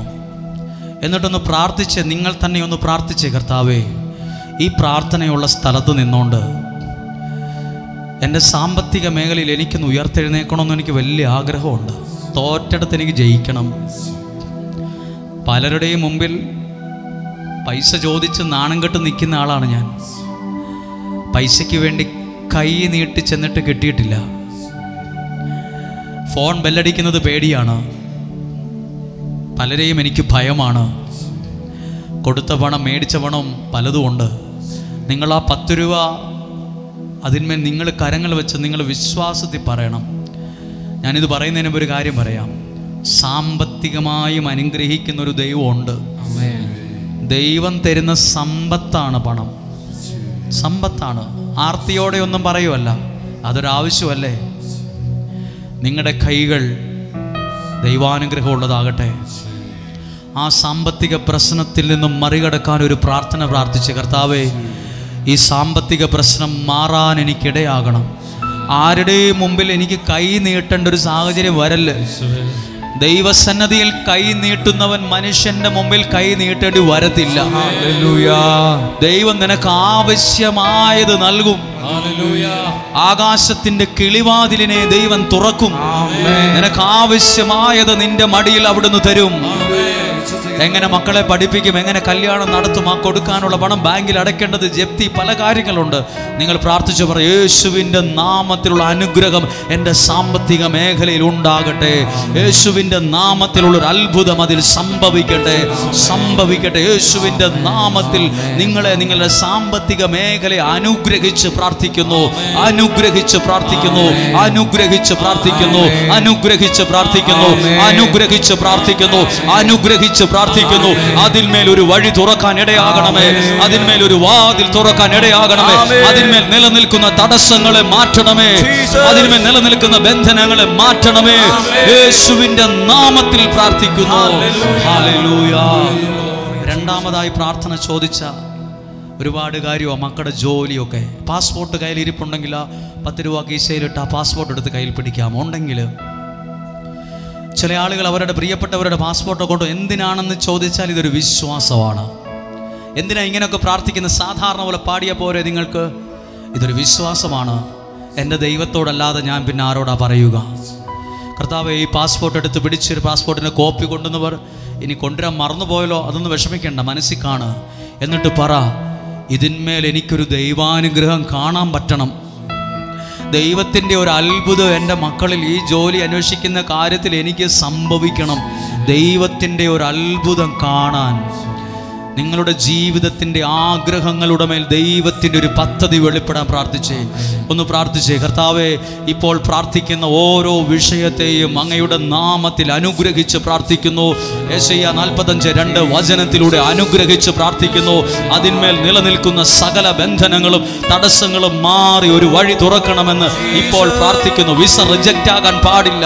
ആ പാസ്പോർട്ടുമായി മുന്നോട്ട് പോകുമ്പോൾ വഴികൾ തുറക്കുന്ന വഴികൾ ഉണ്ടാകണം. ഇന്റർവ്യൂ അനുഗ്രഹമാകണം. ആ കാര്യങ്ങൾ അനുഗ്രഹം. ഒരു ചതിവിൽ ചെന്ന് ചെതാൻ പാടില്ല. ഒരു തകർച്ചയിൽ ചെന്ന് ചെതാൻ പാടില്ല. കർത്താവേ, അങ്ങയുടെ കരങ്ങളിൽ ഒന്ന് ഉയർത്തിപ്പിടിച്ചു ഏൽപ്പിച്ചു കൊടുത്ത് ഒന്ന് ദൈവസന്നിധിയിൽ എണ്ണി എണ്ണി പറഞ്ഞൊന്ന് സ്തുതിച്ച് പ്രാർത്ഥിച്ച് ഹല്ലേലൂയ ശബ്ദമുയർത്തി പ്രാർത്ഥിക്കുന്നു. കർത്താവേ, ജനത്തിന് വേണ്ടി ജനത്തിന് വേണ്ടി ജനത്തിന് വേണ്ടി പ്രാർത്ഥിക്കുന്നു. ഒരു മനസ്സോടെ പ്രാർത്ഥിക്കുന്നു. ഒരു വിശ്വാസത്തോടെ പ്രാർത്ഥിക്കുന്നു. Hallelujah hallelujah hallelujah. ഇനി ആ നിയോഗങ്ങൾക്ക് വേണ്ടി എല്ലാം ഒന്ന് പ്രാർത്ഥിക്കുവാണ്. നിങ്ങളുടെ ഇടത്തും വലതും ഒക്കെ ഇരിക്കുന്ന ആളുകളുടെ കരമൊന്ന് ചേർത്ത് പിടിക്കാൻ മനസ്സാകുന്നെങ്കിൽ കരം ഉയർത്തിപ്പിടിക്കേണ്ട, ചേർത്തൊന്ന് പിടിക്കുക. എന്നിട്ട് ഞാൻ പറയുമ്പോൾ നിങ്ങളെല്ലാവരും പറയണം. ശുശ്രൂഷകരും അങ്ങോട്ട് തിരിഞ്ഞ് സാധ്യമെങ്കിൽ ഈ ജനത്തിനു വേണ്ടി പ്രാർത്ഥിക്കണം. കാരണം ഞാൻ എനിക്ക് വേണ്ടിയല്ല, എൻ്റെ പ്രിയപ്പെട്ടവർക്ക് വേണ്ടി പ്രാർത്ഥിക്കുമ്പോൾ അതിൻ്റെ അനുഗ്രഹം നിനക്ക് കൂടി വരും എന്ന് പ്രാർത്ഥിക്കാൻ പോവാം. അപ്പോൾ നിങ്ങളിത് പ്രാർത്ഥന വിഷയം പറയുമ്പോൾ നിങ്ങൾ ചെറിയ സ്വരത്തിലെങ്കിലും പറയണം, യേശുവിൻ്റെ നാമത്തിൽ അനുഗ്രഹിച്ച് പ്രാർത്ഥിക്കുന്നു എന്ന് പറയണം. യേശുവിൻ്റെ നാമത്തിൽ അനുഗ്രഹിച്ച് പ്രാർത്ഥിക്കുന്നു എന്ന് പറയണം. കർത്താവ്, ഇപ്പോൾ പ്രാർത്ഥിക്കുന്നു. സ്ഥലം വിറ്റ് കിട്ടാനും കടക്കണിയിൽ നിന്നും ജപ്തിയിൽ നിന്നൊരു മോചനം കിട്ടാനും സ്വന്തമായൊരു ഭവനത്തിന് വേണ്ടി നിയോഗം സമർപ്പിച്ച 3 കാര്യങ്ങൾ യേശുവേ നിന്റെ മുമ്പിൽ എടുത്തു വയ്ക്കുന്നു. നിന്റെ മുമ്പിൽ എടുത്തു വെച്ച് പ്രാർത്ഥിക്കുന്നു. നിന്റെ മുമ്പിൽ സമർപ്പിക്കുന്നു. സങ്കടം കൊണ്ട് വാടിയവരും തകർന്നവരും നീറുന്നവരും പുകയുന്നവരുമുണ്ട്. യേശുവിൻ്റെ നാമത്തിൽ ഏൽപ്പിക്കുന്നു. അതിന്മേൽ ചില അത്ഭുതങ്ങൾ ഇന്ന് സംഭവിക്കണമേ. യേശുവിൻ്റെ നാമത്തിൽ സംഭവിക്കണമേ. ഞങ്ങൾ പ്രാർത്ഥിക്കുന്നു, ഞങ്ങൾ പ്രാർത്ഥിക്കുന്നു, ഞങ്ങൾ പ്രാർത്ഥിക്കുന്നു. ഇനി പ്രാർത്ഥന 3 വിഷയമാണ്. വിവാഹപ്രായമായി വിവാഹം നടക്കുവാൻ, വിവാഹം കഴിഞ്ഞ് മക്കളെ ലഭിച്ചിട്ടില്ലാത്തവർ, അവർക്ക് കുഞ്ഞുങ്ങൾ ലഭിക്കുവാൻ, ചില കേസുകളിൽ നിന്നും കള്ളക്കേസിൽ നിന്നും വിടുതൽ കിട്ടുവാൻ 3 കാര്യങ്ങളെ. അങ്ങനെയുള്ള ഒരു നിയോഗം എനിക്ക് കാണത്തില്ല, പക്ഷേ എൻ്റെ അടുത്തുള്ളവർക്ക് കാണും. കർത്താവേ, വിവാഹപ്രായമായിട്ട് വിവാഹം നടന്നിട്ടില്ലാത്ത, വിവാഹം വേണ്ടെന്ന് പറയുന്നവർ, വിവാഹത്തിൽ നിന്ന് പുറംതിരിഞ്ഞ് നിൽക്കുന്നവർ, കുടുംബജീവിതം തകർന്നു പോയ സാഹചര്യത്തിൽ ഭാര്യ ഭർത്തൃബന്ധം അകന്നു നിൽക്കുന്നവർ ഇപ്പോൾ പ്രാർത്ഥിച്ച്, ഇരുമ്പും കാന്തവും എന്ന പോലെ ഇരുമ്പും കാന്തവും പിണങ്ങാറില്ല. ഇരുമ്പും കാന്തവും പിണങ്ങാറില്ല. ഇരുമ്പും കാന്തവും പിണങ്ങിയാലും അത് വേഗത്തിൽ ഒട്ടിച്ചേരുന്ന പോലെ തകർന്ന കുടുംബങ്ങളെ ഒരുമിച്ച് ചേർക്കണമേ. തകർന്ന കുടുംബങ്ങളെ ഒരുമിച്ച് ചേർക്കണമേ. യേശുവിന്റെ നാമത്തിൽ ഞങ്ങൾ പ്രാർത്ഥിക്കുന്നു. യേശുവിന്റെ നാമത്തിൽ ഞങ്ങൾ പ്രാർത്ഥിക്കുന്നു. യേശുവിന്റെ നാമത്തിൽ ഞങ്ങൾ പ്രാർത്ഥിക്കുന്നു. ഇപ്പോൾ ചേർന്ന് പ്രാർത്ഥിക്കുവാണ്. മദ്യപാനത്തിൽ നിന്നും ലഹരിയിൽ നിന്നും വിടുതൽ കിട്ടുവാൻ. മദ്യപാനം, ലഹരി, എത്ര കുടുംബങ്ങളാണെന്നറിയാമോ തകർന്നത്? എത്ര പേരാണെന്നറിയാമോ ആത്മഹത്യയുടെ വക്കിലുള്ളത്? എത്ര പേരാണെന്നറിയാമോ പോയി മരിച്ചാലോ എന്ന് ഇന്നലെ കൂടി ചിന്തിച്ചത്? എൻ്റെ ജീവിത പങ്കാളിക്കൊരു മാറ്റമില്ലല്ലോ, എൻ്റെ മകന് ഇങ്ങനെയാണല്ലോ. മദ്യത്തിനും മയക്കുമരുന്നിനും ലഹരിക്കും കൂട്ടുകെട്ടിനൊക്കെ അടിമയായി സ്വന്തം കാര്യം മറന്ന് സ്വന്തം ഭാവിയെ നഷ്ടപ്പെടുത്തുന്ന വിധത്തിൽ കുടുംബമൊക്കെ മറന്ന് ജീവിക്കുന്ന ആരെങ്കിലും നിങ്ങളുടെ പരിചയത്തിലോ പ്രാർത്ഥനാ വിഷയത്തിലോ ഉണ്ടോ? ഇപ്പോൾ അവരെ ഒന്ന് ഏൽപ്പിച്ചു കൊടുത്ത് നിങ്ങൾ പറഞ്ഞ്, കർത്താവെ, ഞങ്ങൾ ഉപദേശിച്ചിട്ടൊന്നും അവരെ ഏൽക്കുന്നില്ല, അവർ കല്ല് പോലെ ഇരിക്കുന്നത്. സാവൂളിനെ പൗലോസാക്കിയ അതേ കരം ഇന്ന് ആ വ്യക്തിയുടെ മേൽ തൊടണമേ. സാവൂളിനെ പൗലോസാക്കിയ അതേ കരം ഈ വ്യക്തിയിൽ തൊടണമേ. സാവൂളിനെ പൗലോസാക്കിയ ആ ദൈവത്തിന്റെ സാന്നിധ്യം അവരെ തൊടണമേ.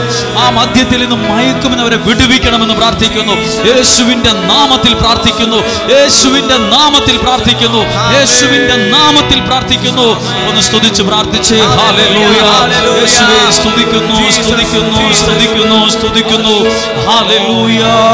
യേശുവേ നന്ദി, നന്ദി. ഇനി വിസയുടെ തടസ്സം മാറുവാൻ, PR ലഭിക്കാൻ, ജോലി ലഭിക്കാൻ, ജോലിയിലെ സ്ട്രെസ് മാറാൻ, ജോലിയിലൊരു ശമ്പള വർധനവുണ്ടാകാൻ, അതിനകത്തെ ആ ക്രൈസിസും ടെൻഷനും ഒക്കെ ഒന്ന് മാറാൻ, ഈ വിഷയത്തോട് ബന്ധപ്പെട്ട് എല്ലാവരും ഒന്ന് പ്രാർത്ഥിച്ച്. ഒരു നല്ല ജോലി ഇല്ലാത്തതിൻ്റെ പേരിൽ വിഷമിക്കുന്നവരുണ്ട്, ജോലിക്ക് വേണ്ടി കൊതിക്കുന്നവരുണ്ട്. ഒരു 10 രൂപ എടുക്കാനില്ല, 10 രൂപ അവർ ആവശ്യം 10 രൂപയ്ക്ക് വേറൊരാളും കൈ നീട്ടണം. കർത്താവ് ഒരു നല്ല ജോലിക്ക് വേണ്ടി പ്രാർത്ഥിച്ച്, പഠിക്കുന്നവർക്ക് വേണ്ടി ഒന്ന് പ്രാർത്ഥിച്ച്, പഠിക്കുന്നവർക്ക് വേണ്ടി പ്രാർത്ഥിച്ച്. നീ പഠിക്കുന്നത് നിനക്ക് ചിറകാകണം. നീ പഠിക്കുന്നത് നിനക്ക് ചിറകാകണം. എന്താണത്? പഠിക്കുന്നത് നിന്റെ ഭാഗ്യമായി മാറണം. അതിലൂടെ നീ ചിറകടിച്ച് ഉയരാൻ കഴിയണം. ബൈബിൾ പറയുന്നു, ദൈവത്തിൽ ആശ്രയിക്കുന്നവർ തകരുമെന്നല്ല, കഴുകനെ പോലെ ചിറകടിച്ച് ഉയരുമെന്നാണ് പറഞ്ഞത്. ഉയരുമെന്നാണ് പറഞ്ഞത്. യേശുവിന്റെ നാമത്തിൽ പ്രാർത്ഥിക്കുന്നു. യേശുവിന്റെ നാമത്തിൽ പ്രാർത്ഥിക്കുന്നു. PR കിട്ടുവാൻ പ്രാർത്ഥിക്കുന്നു. വിസ ശരിയാകാൻ പ്രാർത്ഥിക്കുന്നു. പഠിച്ചു വിജയിക്കുവാൻ പ്രാർത്ഥിക്കുന്നു. ആ അനുഗ്രഹം നിനക്കുണ്ടാകുവാൻ പ്രാർത്ഥിക്കുന്നു. യേശുവിന്റെ നാമത്തിൽ പ്രാർത്ഥിക്കുന്നു. യേശുവിന്റെ നാമത്തിൽ പ്രാർത്ഥിക്കുന്നു. ഇപ്പോൾ ശരീരത്തിൽ രോഗവും വിഷമവും വേദന അനുഭവിക്കുന്നവർ, ശരീരത്തിൽ മുഴകളുള്ളവർ, ആ ഭാഗത്ത് കൈവയ്ക്കുമെങ്കിൽ, സാധ്യമെങ്കിൽ കൈവയ്ക്കുക. വേദനയുള്ള ഭാഗത്ത് കൈവയ്ക്കുക. യേശുവിൻ്റെ സൗഖ്യമുണ്ടാകുമെന്ന് വിശ്വസിച്ച്. ഓപ്പറേഷൻ കൂടാതെ സൗഖ്യമായിരുന്നെങ്കിൽ, മരുന്നിനെ പേടിക്കുന്നവർ, ഡോക്ടറെ പേടിക്കുന്നവർ, ഹോസ്പിറ്റലിനെ പേടിക്കുന്നവരൊക്കെ, ഓപ്പറേഷൻ ഭയപ്പെടുന്നവരുണ്ട്, മാരക രോഗപീഠകൾ ആണോ എന്ന് പേടിക്കുന്നവരുണ്ട്. കർത്താവെ, ഒരു കുഞ്ഞിന് വേണ്ടിയുള്ള പ്രാർത്ഥനയുണ്ട്. ആ അമ്മ പറഞ്ഞു, കൊച്ചിന് ക്യാൻസർ ആണോ എന്ന് സംശയം ഡോക്ടർ പറഞ്ഞു എന്ന് പറഞ്ഞ് കരഞ്ഞു. ആ കുഞ്ഞിനെ ഓർത്ത് പ്രാർത്ഥിക്കുന്നു. കിഡ്നി സംബന്ധമായ ഒരു പ്രതിസന്ധിയിൽ ഒരു അമ്മ കുഞ്ഞിനെയും കൊണ്ട് വന്നവരെ ഓർത്ത് പ്രാർത്ഥിക്കുന്നു. കർത്താവെ, നട്ടലിന്റെ മജ്ഞയ്ക്ക്, നട്ടലിന്റെ അകത്തെ സുഷുമ്ന നാഡിക്ക് ഒരു രോഗം ബാധിച്ച് തിരിയാനും മറിയാനും പറ്റാത്ത വിധത്തിൽ ഇരിക്കുന്ന ആ വ്യക്തിക്ക് വേണ്ടി പ്രാർത്ഥിക്കുന്നു. എന്നോട് പ്രാർത്ഥന ചോദിച്ച ഒരാളെ ഞാൻ ഓർക്കുന്നു. ക്യാൻസർ രോഗം ബാധിച്ച് ഒരു ഒമനി ആംബുലൻസിൽ കാല് നീട്ടാൻ പോലും പറ്റത്തില്ല. ഞാൻ ചോദിച്ചു, എന്നാ വലിയ ആംബുലൻസ് വിളിക്കാത്തത്? പൈസ ഇല്ലാത്തതുകൊണ്ട് ചെറിയ ഓമനി അതിനകത്ത് ചുങ്ങി AC ഇട്ട് അതിനകത്തിരിക്കുവാണ്, അങ്ങ് പോണം. കർത്താവെ, ആ വ്യക്തിയെ ഞങ്ങൾ ഓർത്ത് പ്രാർത്ഥിക്കുന്നു. ക്യാൻസർ രോഗികൾക്ക് വേണ്ടി പ്രാർത്ഥിക്കുന്നു. കിഡ്നി രോഗികൾക്ക് വേണ്ടി പ്രാർത്ഥിക്കുന്നു. ഡയാലിസിസ് ചെയ്യുന്നവർക്ക് വേണ്ടി പ്രാർത്ഥിക്കുന്നു.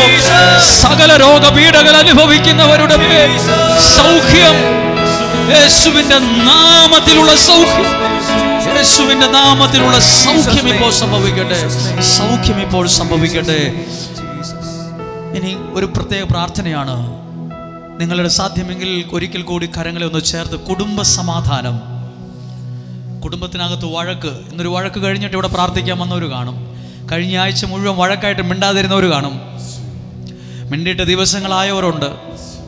പുറമേ വലിയ വർത്തമാനമാണേലും അകമേ നീറിപ്പോകുന്നൊരു മനസ്സുണ്ട്. അടുപ്പിൽ വിറക് കത്തുന്ന പോലെയാ പല ജീവിതങ്ങളും. പുകയും തീയും ഒക്കെ എല്ലാവരും കാണും, പക്ഷെ അതിനകത്ത് എരിഞ്ഞമരുന്ന വിറകാരും കാണത്തില്ല. ചിലപ്പോൾ അടുപ്പിനകത്ത് എരിഞ്ഞമരുന്ന വിറക് പോലെയാ നമ്മുടെ ജീവിതം. പുറമേ ചിരിക്കും മിണ്ടുമൊക്കെ ചെയ്യും, ഉരുകുമായിരിക്കും. ആ വിഷയത്തെ ദൈവകരങ്ങളിൽ കൊടുത്ത് കുടുംബങ്ങൾ അനുഗ്രഹമാകാൻ പ്രാർത്ഥിച്ച്. കുടുംബങ്ങൾ ദൈവമാ നിങ്ങൾക്ക് കുടുംബജീവിതം തന്നത്, വഴക്കുണ്ടാക്കാൻ തന്നതല്ലത്. അത് സ്നേഹത്തിന് വേണ്ടി തന്നതാ. എല്ലാവർക്കും സ്നേഹം വേണം, പക്ഷെ കൊടുക്കാൻ തയ്യാറല്ല. എല്ലാവർക്കും സ്നേഹം കൊട്ടപ്പിടി വേണം, കൊടുക്കാൻ കടുകോളം കൊടുക്കാൻ തയ്യാറല്ല. കൊടുത്താലേ കിട്ടത്തുള്ളൂ. സ്നേഹം കൊടുക്കാൻ പഠിക്കണം. യേശു കുരിശിൽ സ്നേഹമാ പ്രദർശിപ്പിച്ചത്. കർത്താവേ, കുടുംബത്തിൽ സ്നേഹം വർദ്ധിക്കാൻ വേണ്ടി പ്രാർത്ഥിക്കുന്നു. യേശുവിന്റെ നാമത്തിൽ കുടുംബത്തിൽ സ്നേഹം വർദ്ധിക്കട്ടെ, സ്നേഹം വർദ്ധിക്കട്ടെ, സ്നേഹം വർദ്ധിക്കട്ടെ. ഹല്ലേലൂയ. ആവശ്യമില്ലാത്ത വാശി, പിണക്ക് ഒക്കെ കള. എന്തിനാ കുറേ നേരം പിണങ്ങിയിരിക്കുന്നേ? ഇന്ന് പിണങ്ങിയിരുന്ന കാര്യത്തെ ഓർത്ത് നാളെ കരയേണ്ടി വരും. ഞാൻ ഏത് ബുദ്ധിക്കാ പിണങ്ങിയെന്ന് ചിന്തിക്കും.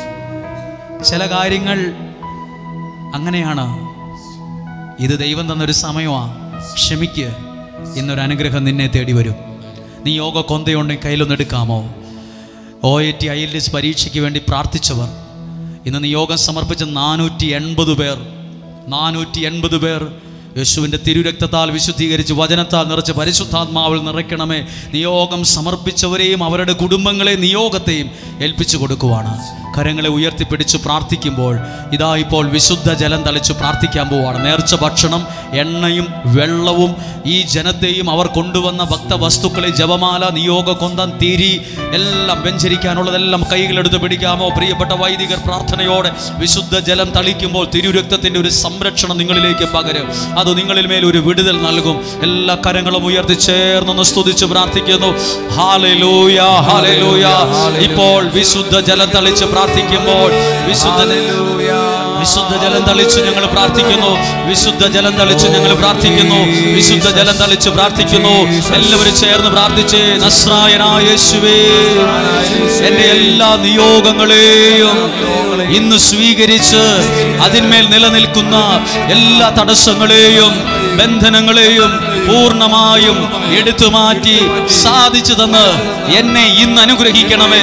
നസ്രായനായ യേശുവേ, എൻ്റെ എല്ലാ നിയോഗങ്ങളെയും ഇന്ന് സ്വീകരിച്ച് അതിന്മേൽ നിലനിൽക്കുന്ന സകല ബന്ധനങ്ങളെ, സകല തടസ്സങ്ങളെ പൂർണ്ണമായും എടുത്തു മാറ്റി സാധിച്ചു തന്ന് എന്നെ അനുഗ്രഹിക്കണമേ.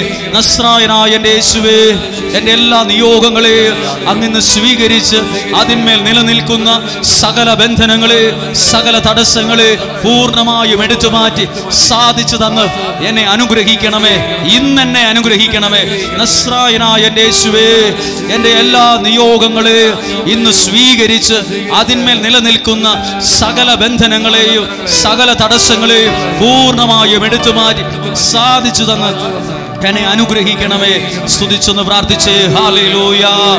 ശബ്ദമുയർത്തി സ്തുതിച്ച് പ്രാർത്ഥിക്കുന്നു. ഹല്ലേലൂയ. യേശുവേ, നന്ദി പറയുന്നു.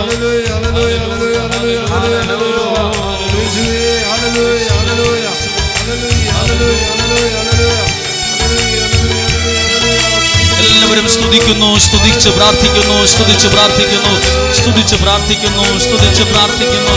Hallelujah, hallelujah. ചേർന്ന് പാടാമോ? നിയോഗ പ്രാർത്ഥന ചൊല്ലും നേരം അമ്മേ മാധ്യസ്ഥമേകണമേ. നിയോഗ പ്രാർത്ഥന ചൊല്ലും നേരം അമ്മേ മാധ്യസ്ഥമേകണമേ. നിയോഗത്തിൽ പ്രാർത്ഥിക്കുമ്പോൾ അമ്മേ ഉത്തര നൽകണമേ. നിയോഗത്തിൽ പ്രാർത്ഥിക്കുമ്പോൾ അമ്മേ ഉത്തര നൽകണമേ. നിയോഗ പ്രാർത്ഥന ചൊല്ലും നേരം അമ്മേ മാധ്യസ്ഥമേകണമേ. നിയോഗ പ്രാർത്ഥന ചൊല്ലും നേരം അമ്മേ മാധ്യസ്ഥമേകണമേ. നിയോഗത്തിൽ പ്രാർത്ഥിക്കുമ്പോൾ അമ്മേ ഉത്തര നൽകണമേ. നിയോഗത്തിൽ പ്രാർത്ഥിക്കുമ്പോൾ അമ്മേ ഉത്തര നൽകണമേ. കരങ്ങളെ ഹൃദയത്തോട് ചേർത്ത് സമാപന സമയത്തൊരു പ്രാർത്ഥിക്കണം. ഇന്നിവിടെ വന്ന എല്ലാ കുടുംബങ്ങളെയും മാതാപിതാക്കളെയും അനുഗ്രഹിച്ച് പ്രാർത്ഥിക്കുന്നു. യുവതി യുവാക്കളെ, കുഞ്ഞുങ്ങളെ അനുഗ്രഹിച്ച് പ്രാർത്ഥിക്കുന്നു. ഇന്ന് ലഭിച്ച അനുഗ്രഹം ഉണ്ടല്ലോ, ഒരു സാക്ഷ്യത്തിന് ജന്മം കൊടുക്കും. ഒരു വലിയ അനുഗ്രഹത്തിനത് കാരണമാകും. ദൂരെ നിന്ന് ഈ ആലയത്തെ ശുശ്രൂഷകളെ, ദൈവവചനം കേൾക്കാൻ വന്നവരുണ്ട്. തിരുവനന്തപുരം മുതൽ കാസർഗോഡ് വരെയുള്ള ആളുകളുണ്ട്. സമീപത്തുള്ളവർ, അയൽവാസികൾ, ദേശക്കാർ എല്ലാവരും ഉണ്ട്. നിങ്ങൾ ഓരോരുത്തരും നൽകുന്ന പ്രാർത്ഥനയാണ് ഞങ്ങളുടെ സന്തോഷം. നിങ്ങളുടെ സപ്പോർട്ടും സ്നേഹവുമാണ് ഈ ശുശ്രൂഷയുടെ വിജയത്തിൻ്റെ ഒരു കാരണം. ഒരാളെ പോലും മാറ്റി നിർത്തുകയില്ല. ഞങ്ങളുടെ വീട്ടിലെ അംഗങ്ങളെപ്പോലെ, നമ്മുടെ വീട്ടിൽ ഒരാൾക്ക് ഒരാവശ്യം വന്നാൽ എങ്ങനെ പ്രാർത്ഥിക്കുമോ അതുപോലൊക്കെയാണ് ഞങ്ങളിപ്പോഴും പ്രാർത്ഥിക്കുന്നത്. അതുപോലൊക്കെ തന്നെയാണ്. ഒരു നിമിഷം എല്ലാവരും ശ്രദ്ധിച്ചേ. ഈ നല്ല സമയം ദൈവത്തിൻ്റെ എല്ലാ അനുഗ്രഹവും ഉണ്ട്. തിരിച്ചു നിങ്ങളുടെ യാത്ര ബസ്സിലായിരിക്കും, കാറിലായിരിക്കും, ട്രെയിനിലായിരിക്കും. വീടെത്തുന്നത് നാളെ ആയിരിക്കും, ഇന്ന് 5 മണിക്കായിരിക്കും, രാത്രി 10 മണിക്കായിരിക്കും. വീടെത്തുന്നത് വരെയും ദൈവത്തിൻ്റെ എല്ലാ സംരക്ഷണവും നിങ്ങളുടെ ആരോഗ്യത്തിനും ശരീരത്തിനും വീടിനും വാഹനത്തിനും എല്ലാം ഉണ്ടാകട്ടെ. നിങ്ങളുടെ കുഞ്ഞുങ്ങൾക്ക് വേണ്ടിയാണ് തുടർന്നുള്ള 3 വെള്ളിയാഴ്ചകളിൽ പ്രാർത്ഥിക്കുന്നു. അടുത്ത വെള്ളിയാഴ്ച, പിന്നത്തെ വെള്ളിയാഴ്ച, 3 വെള്ളിയാഴ്ചകളിൽ പ്രാർത്ഥിക്കും. ഒരു കുഞ്ഞു പോലും മദ്യത്തിനോ മയക്കുമരുന്നിനോ അടിമകളാകരുത്. ഒരാളും വഴിതെറ്റി പോകരുത്. ഒരു കുടുംബവും നശിച്ചു എന്ന് കേൾക്കരുത്. ഒരാളും ആത്മഹത്യ ചെയ്തു എന്ന് കേൾക്കരുത്. ഒരാളും നാട് വിട്ടുപോയി ഇറങ്ങിപ്പോയി ഒരാളുടെ കൂടെ പോയി എന്ന് കേൾക്കാൻ ഇടയാകരുത്. വചനം കേൾക്കുന്ന ഓരോ വ്യക്തിയും അനുഗ്രഹിക്കപ്പെട്ടുവെന്ന് ദൈവനാമത്തിൽ ഞങ്ങൾക്ക് കേൾക്കാൻ കഴിയണം. അത് ഞങ്ങളുടെ സമ്പത്താണ്. ഹല്ലേലൂയ. അപ്പം നിങ്ങൾ ഞങ്ങൾക്ക് വേണ്ടി പ്രാർത്ഥിക്കണം. നിങ്ങൾ പണമൊന്നും നൽകിയില്ലെങ്കിലും മനസ്സുകൊണ്ട് ഞങ്ങളെ അനുഗ്രഹിക്കണം. നിങ്ങൾക്ക് വേണ്ടി പ്രാർത്ഥിക്കാൻ ഒരു ശക്തി വേണം, കഴിവ് വേണം. ഒരിക്കൽ കൂടി പറയാം, ദൈവസന്നിധിയിൽ ദൈവവചനത്തിൻ്റെ മുമ്പിൽ തോറ്റിട്ടുണ്ടോ? നിന്നെ ഫോക്കസ് ചെയ്ത ഒരു അനുഗ്രഹം ഇരിപ്പുണ്ട് കേട്ടോ. ദൈവസന്നിധി ദൈവവചനത്തിൻ്റെ മുമ്പിൽ 1-ാം സ്ഥാനത്തിരുന്ന ഒരാൾ തെറ്റിദ്ധരിക്കപ്പെട്ട് 10-ാം സ്ഥാനത്തെത്തി, 100-ാം സ്ഥാനത്തെത്തി.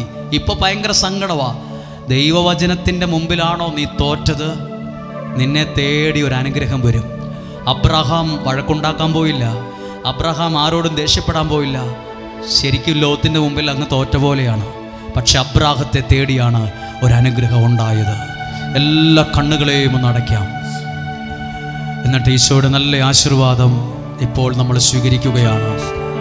പ്രിയപ്പെട്ട റോബിൻ മനക്കില്ലാത്തച്ഛനാണ്, റോബിൻ അച്ഛനാണ് നമുക്ക് വേണ്ടി ഇപ്പോൾ പരിശുദ്ധ കുർബാന എടുത്തുയർത്തി പ്രാർത്ഥിക്കുന്നു. റോബിൻ അച്ഛൻ പ്രത്യേകം ഓർക്കുന്നു, നിങ്ങളുടെ ലിറ്റിൽ ഫ്ലവർ ജർമ്മൻ ഇൻസ്റ്റിറ്റ്യൂട്ടിൽ ജർമ്മൻ ലാംഗ്വേജ് പഠിപ്പിക്കുന്ന പ്രിയപ്പെട്ട വൈദികനാണ്. ജർമ്മൻ ഭാഷ പഠിപ്പിക്കുന്ന ഇൻസ്റ്റിറ്റ്യൂട്ടിലെ ആ പ്രിയപ്പെട്ട റോബിൻ അച്ഛനെ ഞങ്ങൾ ഓർക്കുകയാണ്. റോബിൻ അച്ഛന് വേണ്ടിയും ഒരു വാക്ക് പ്രാർത്ഥിക്കുന്നു. അച്ഛൻ രാവിലെ അച്ഛൻ്റെ പ്രിയപ്പെട്ടവരിവിടെ ഉണ്ട്. അച്ഛൻ ഇവിടെ ഒത്തിരി നമ്മളെ സഹായിക്കുകയും സ്നേഹിക്കുകയും ശുശ്രൂഷയെ മാനിക്കുകയും ചെയ്യുന്ന ഒരാളാണ്. പ്രിയപ്പെട്ട അച്ഛന് വേണ്ടി പ്രാർത്ഥിക്കുകയാണ്. ഈ നിമിഷം നമ്മുടെ കരങ്ങളെ ഉയർത്തിപ്പിടിക്കുമ്പോൾ റോബിൻ അച്ഛന് വേണ്ടി പ്രാർത്ഥിക്കുന്ന അച്ഛൻ്റെ കൂടെ വന്നിട്ടുള്ളവരെ ഓർക്കുന്നു. അച്ഛൻ ഞങ്ങളുടെ ആലയത്തിൽ വരുന്നത് ഞങ്ങളുടെ അംഗീകാരമായും ബഹുമാനമായും ഞങ്ങൾ കാണുന്നു. അച്ഛൻ്റെ അനുഗ്രഹം ഞങ്ങൾക്കൊരു അനുഗ്രഹമായി മാറുമെന്ന് ഞങ്ങൾ വിശ്വസിക്കുന്നു. അച്ഛൻ ഈ ഒരു നിമിഷ കരങ്ങളെ ഉയർത്തി പ്രാർത്ഥിക്കുമ്പോൾ പ്രിയപ്പെട്ട അച്ഛൻ പരിശുദ്ധ കുർബാന എടുത്തുയർത്തി നമ്മെ ആശീർവദിച്ച് അനുഗ്രഹിച്ച് പ്രാർത്ഥിക്കുമ്പോൾ ശബ്ദമുയർത്തി സ്തുതിക്കുന്നു. ജീസസ്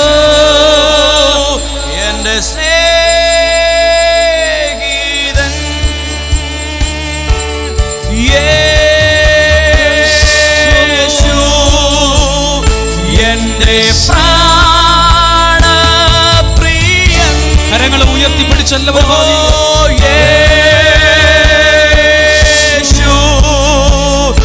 എന്റെ സ്നേഹിതൻ എല്ലാവരും ചേർന്ന്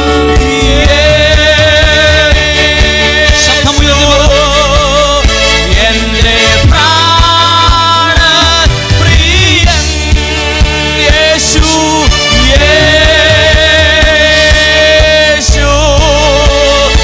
എന്റെ സ്നേഹിതൻ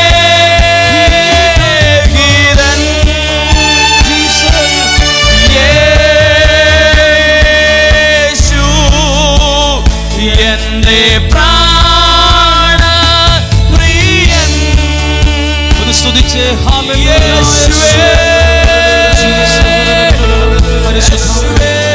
പരിശുദ്ധാത്മാവേ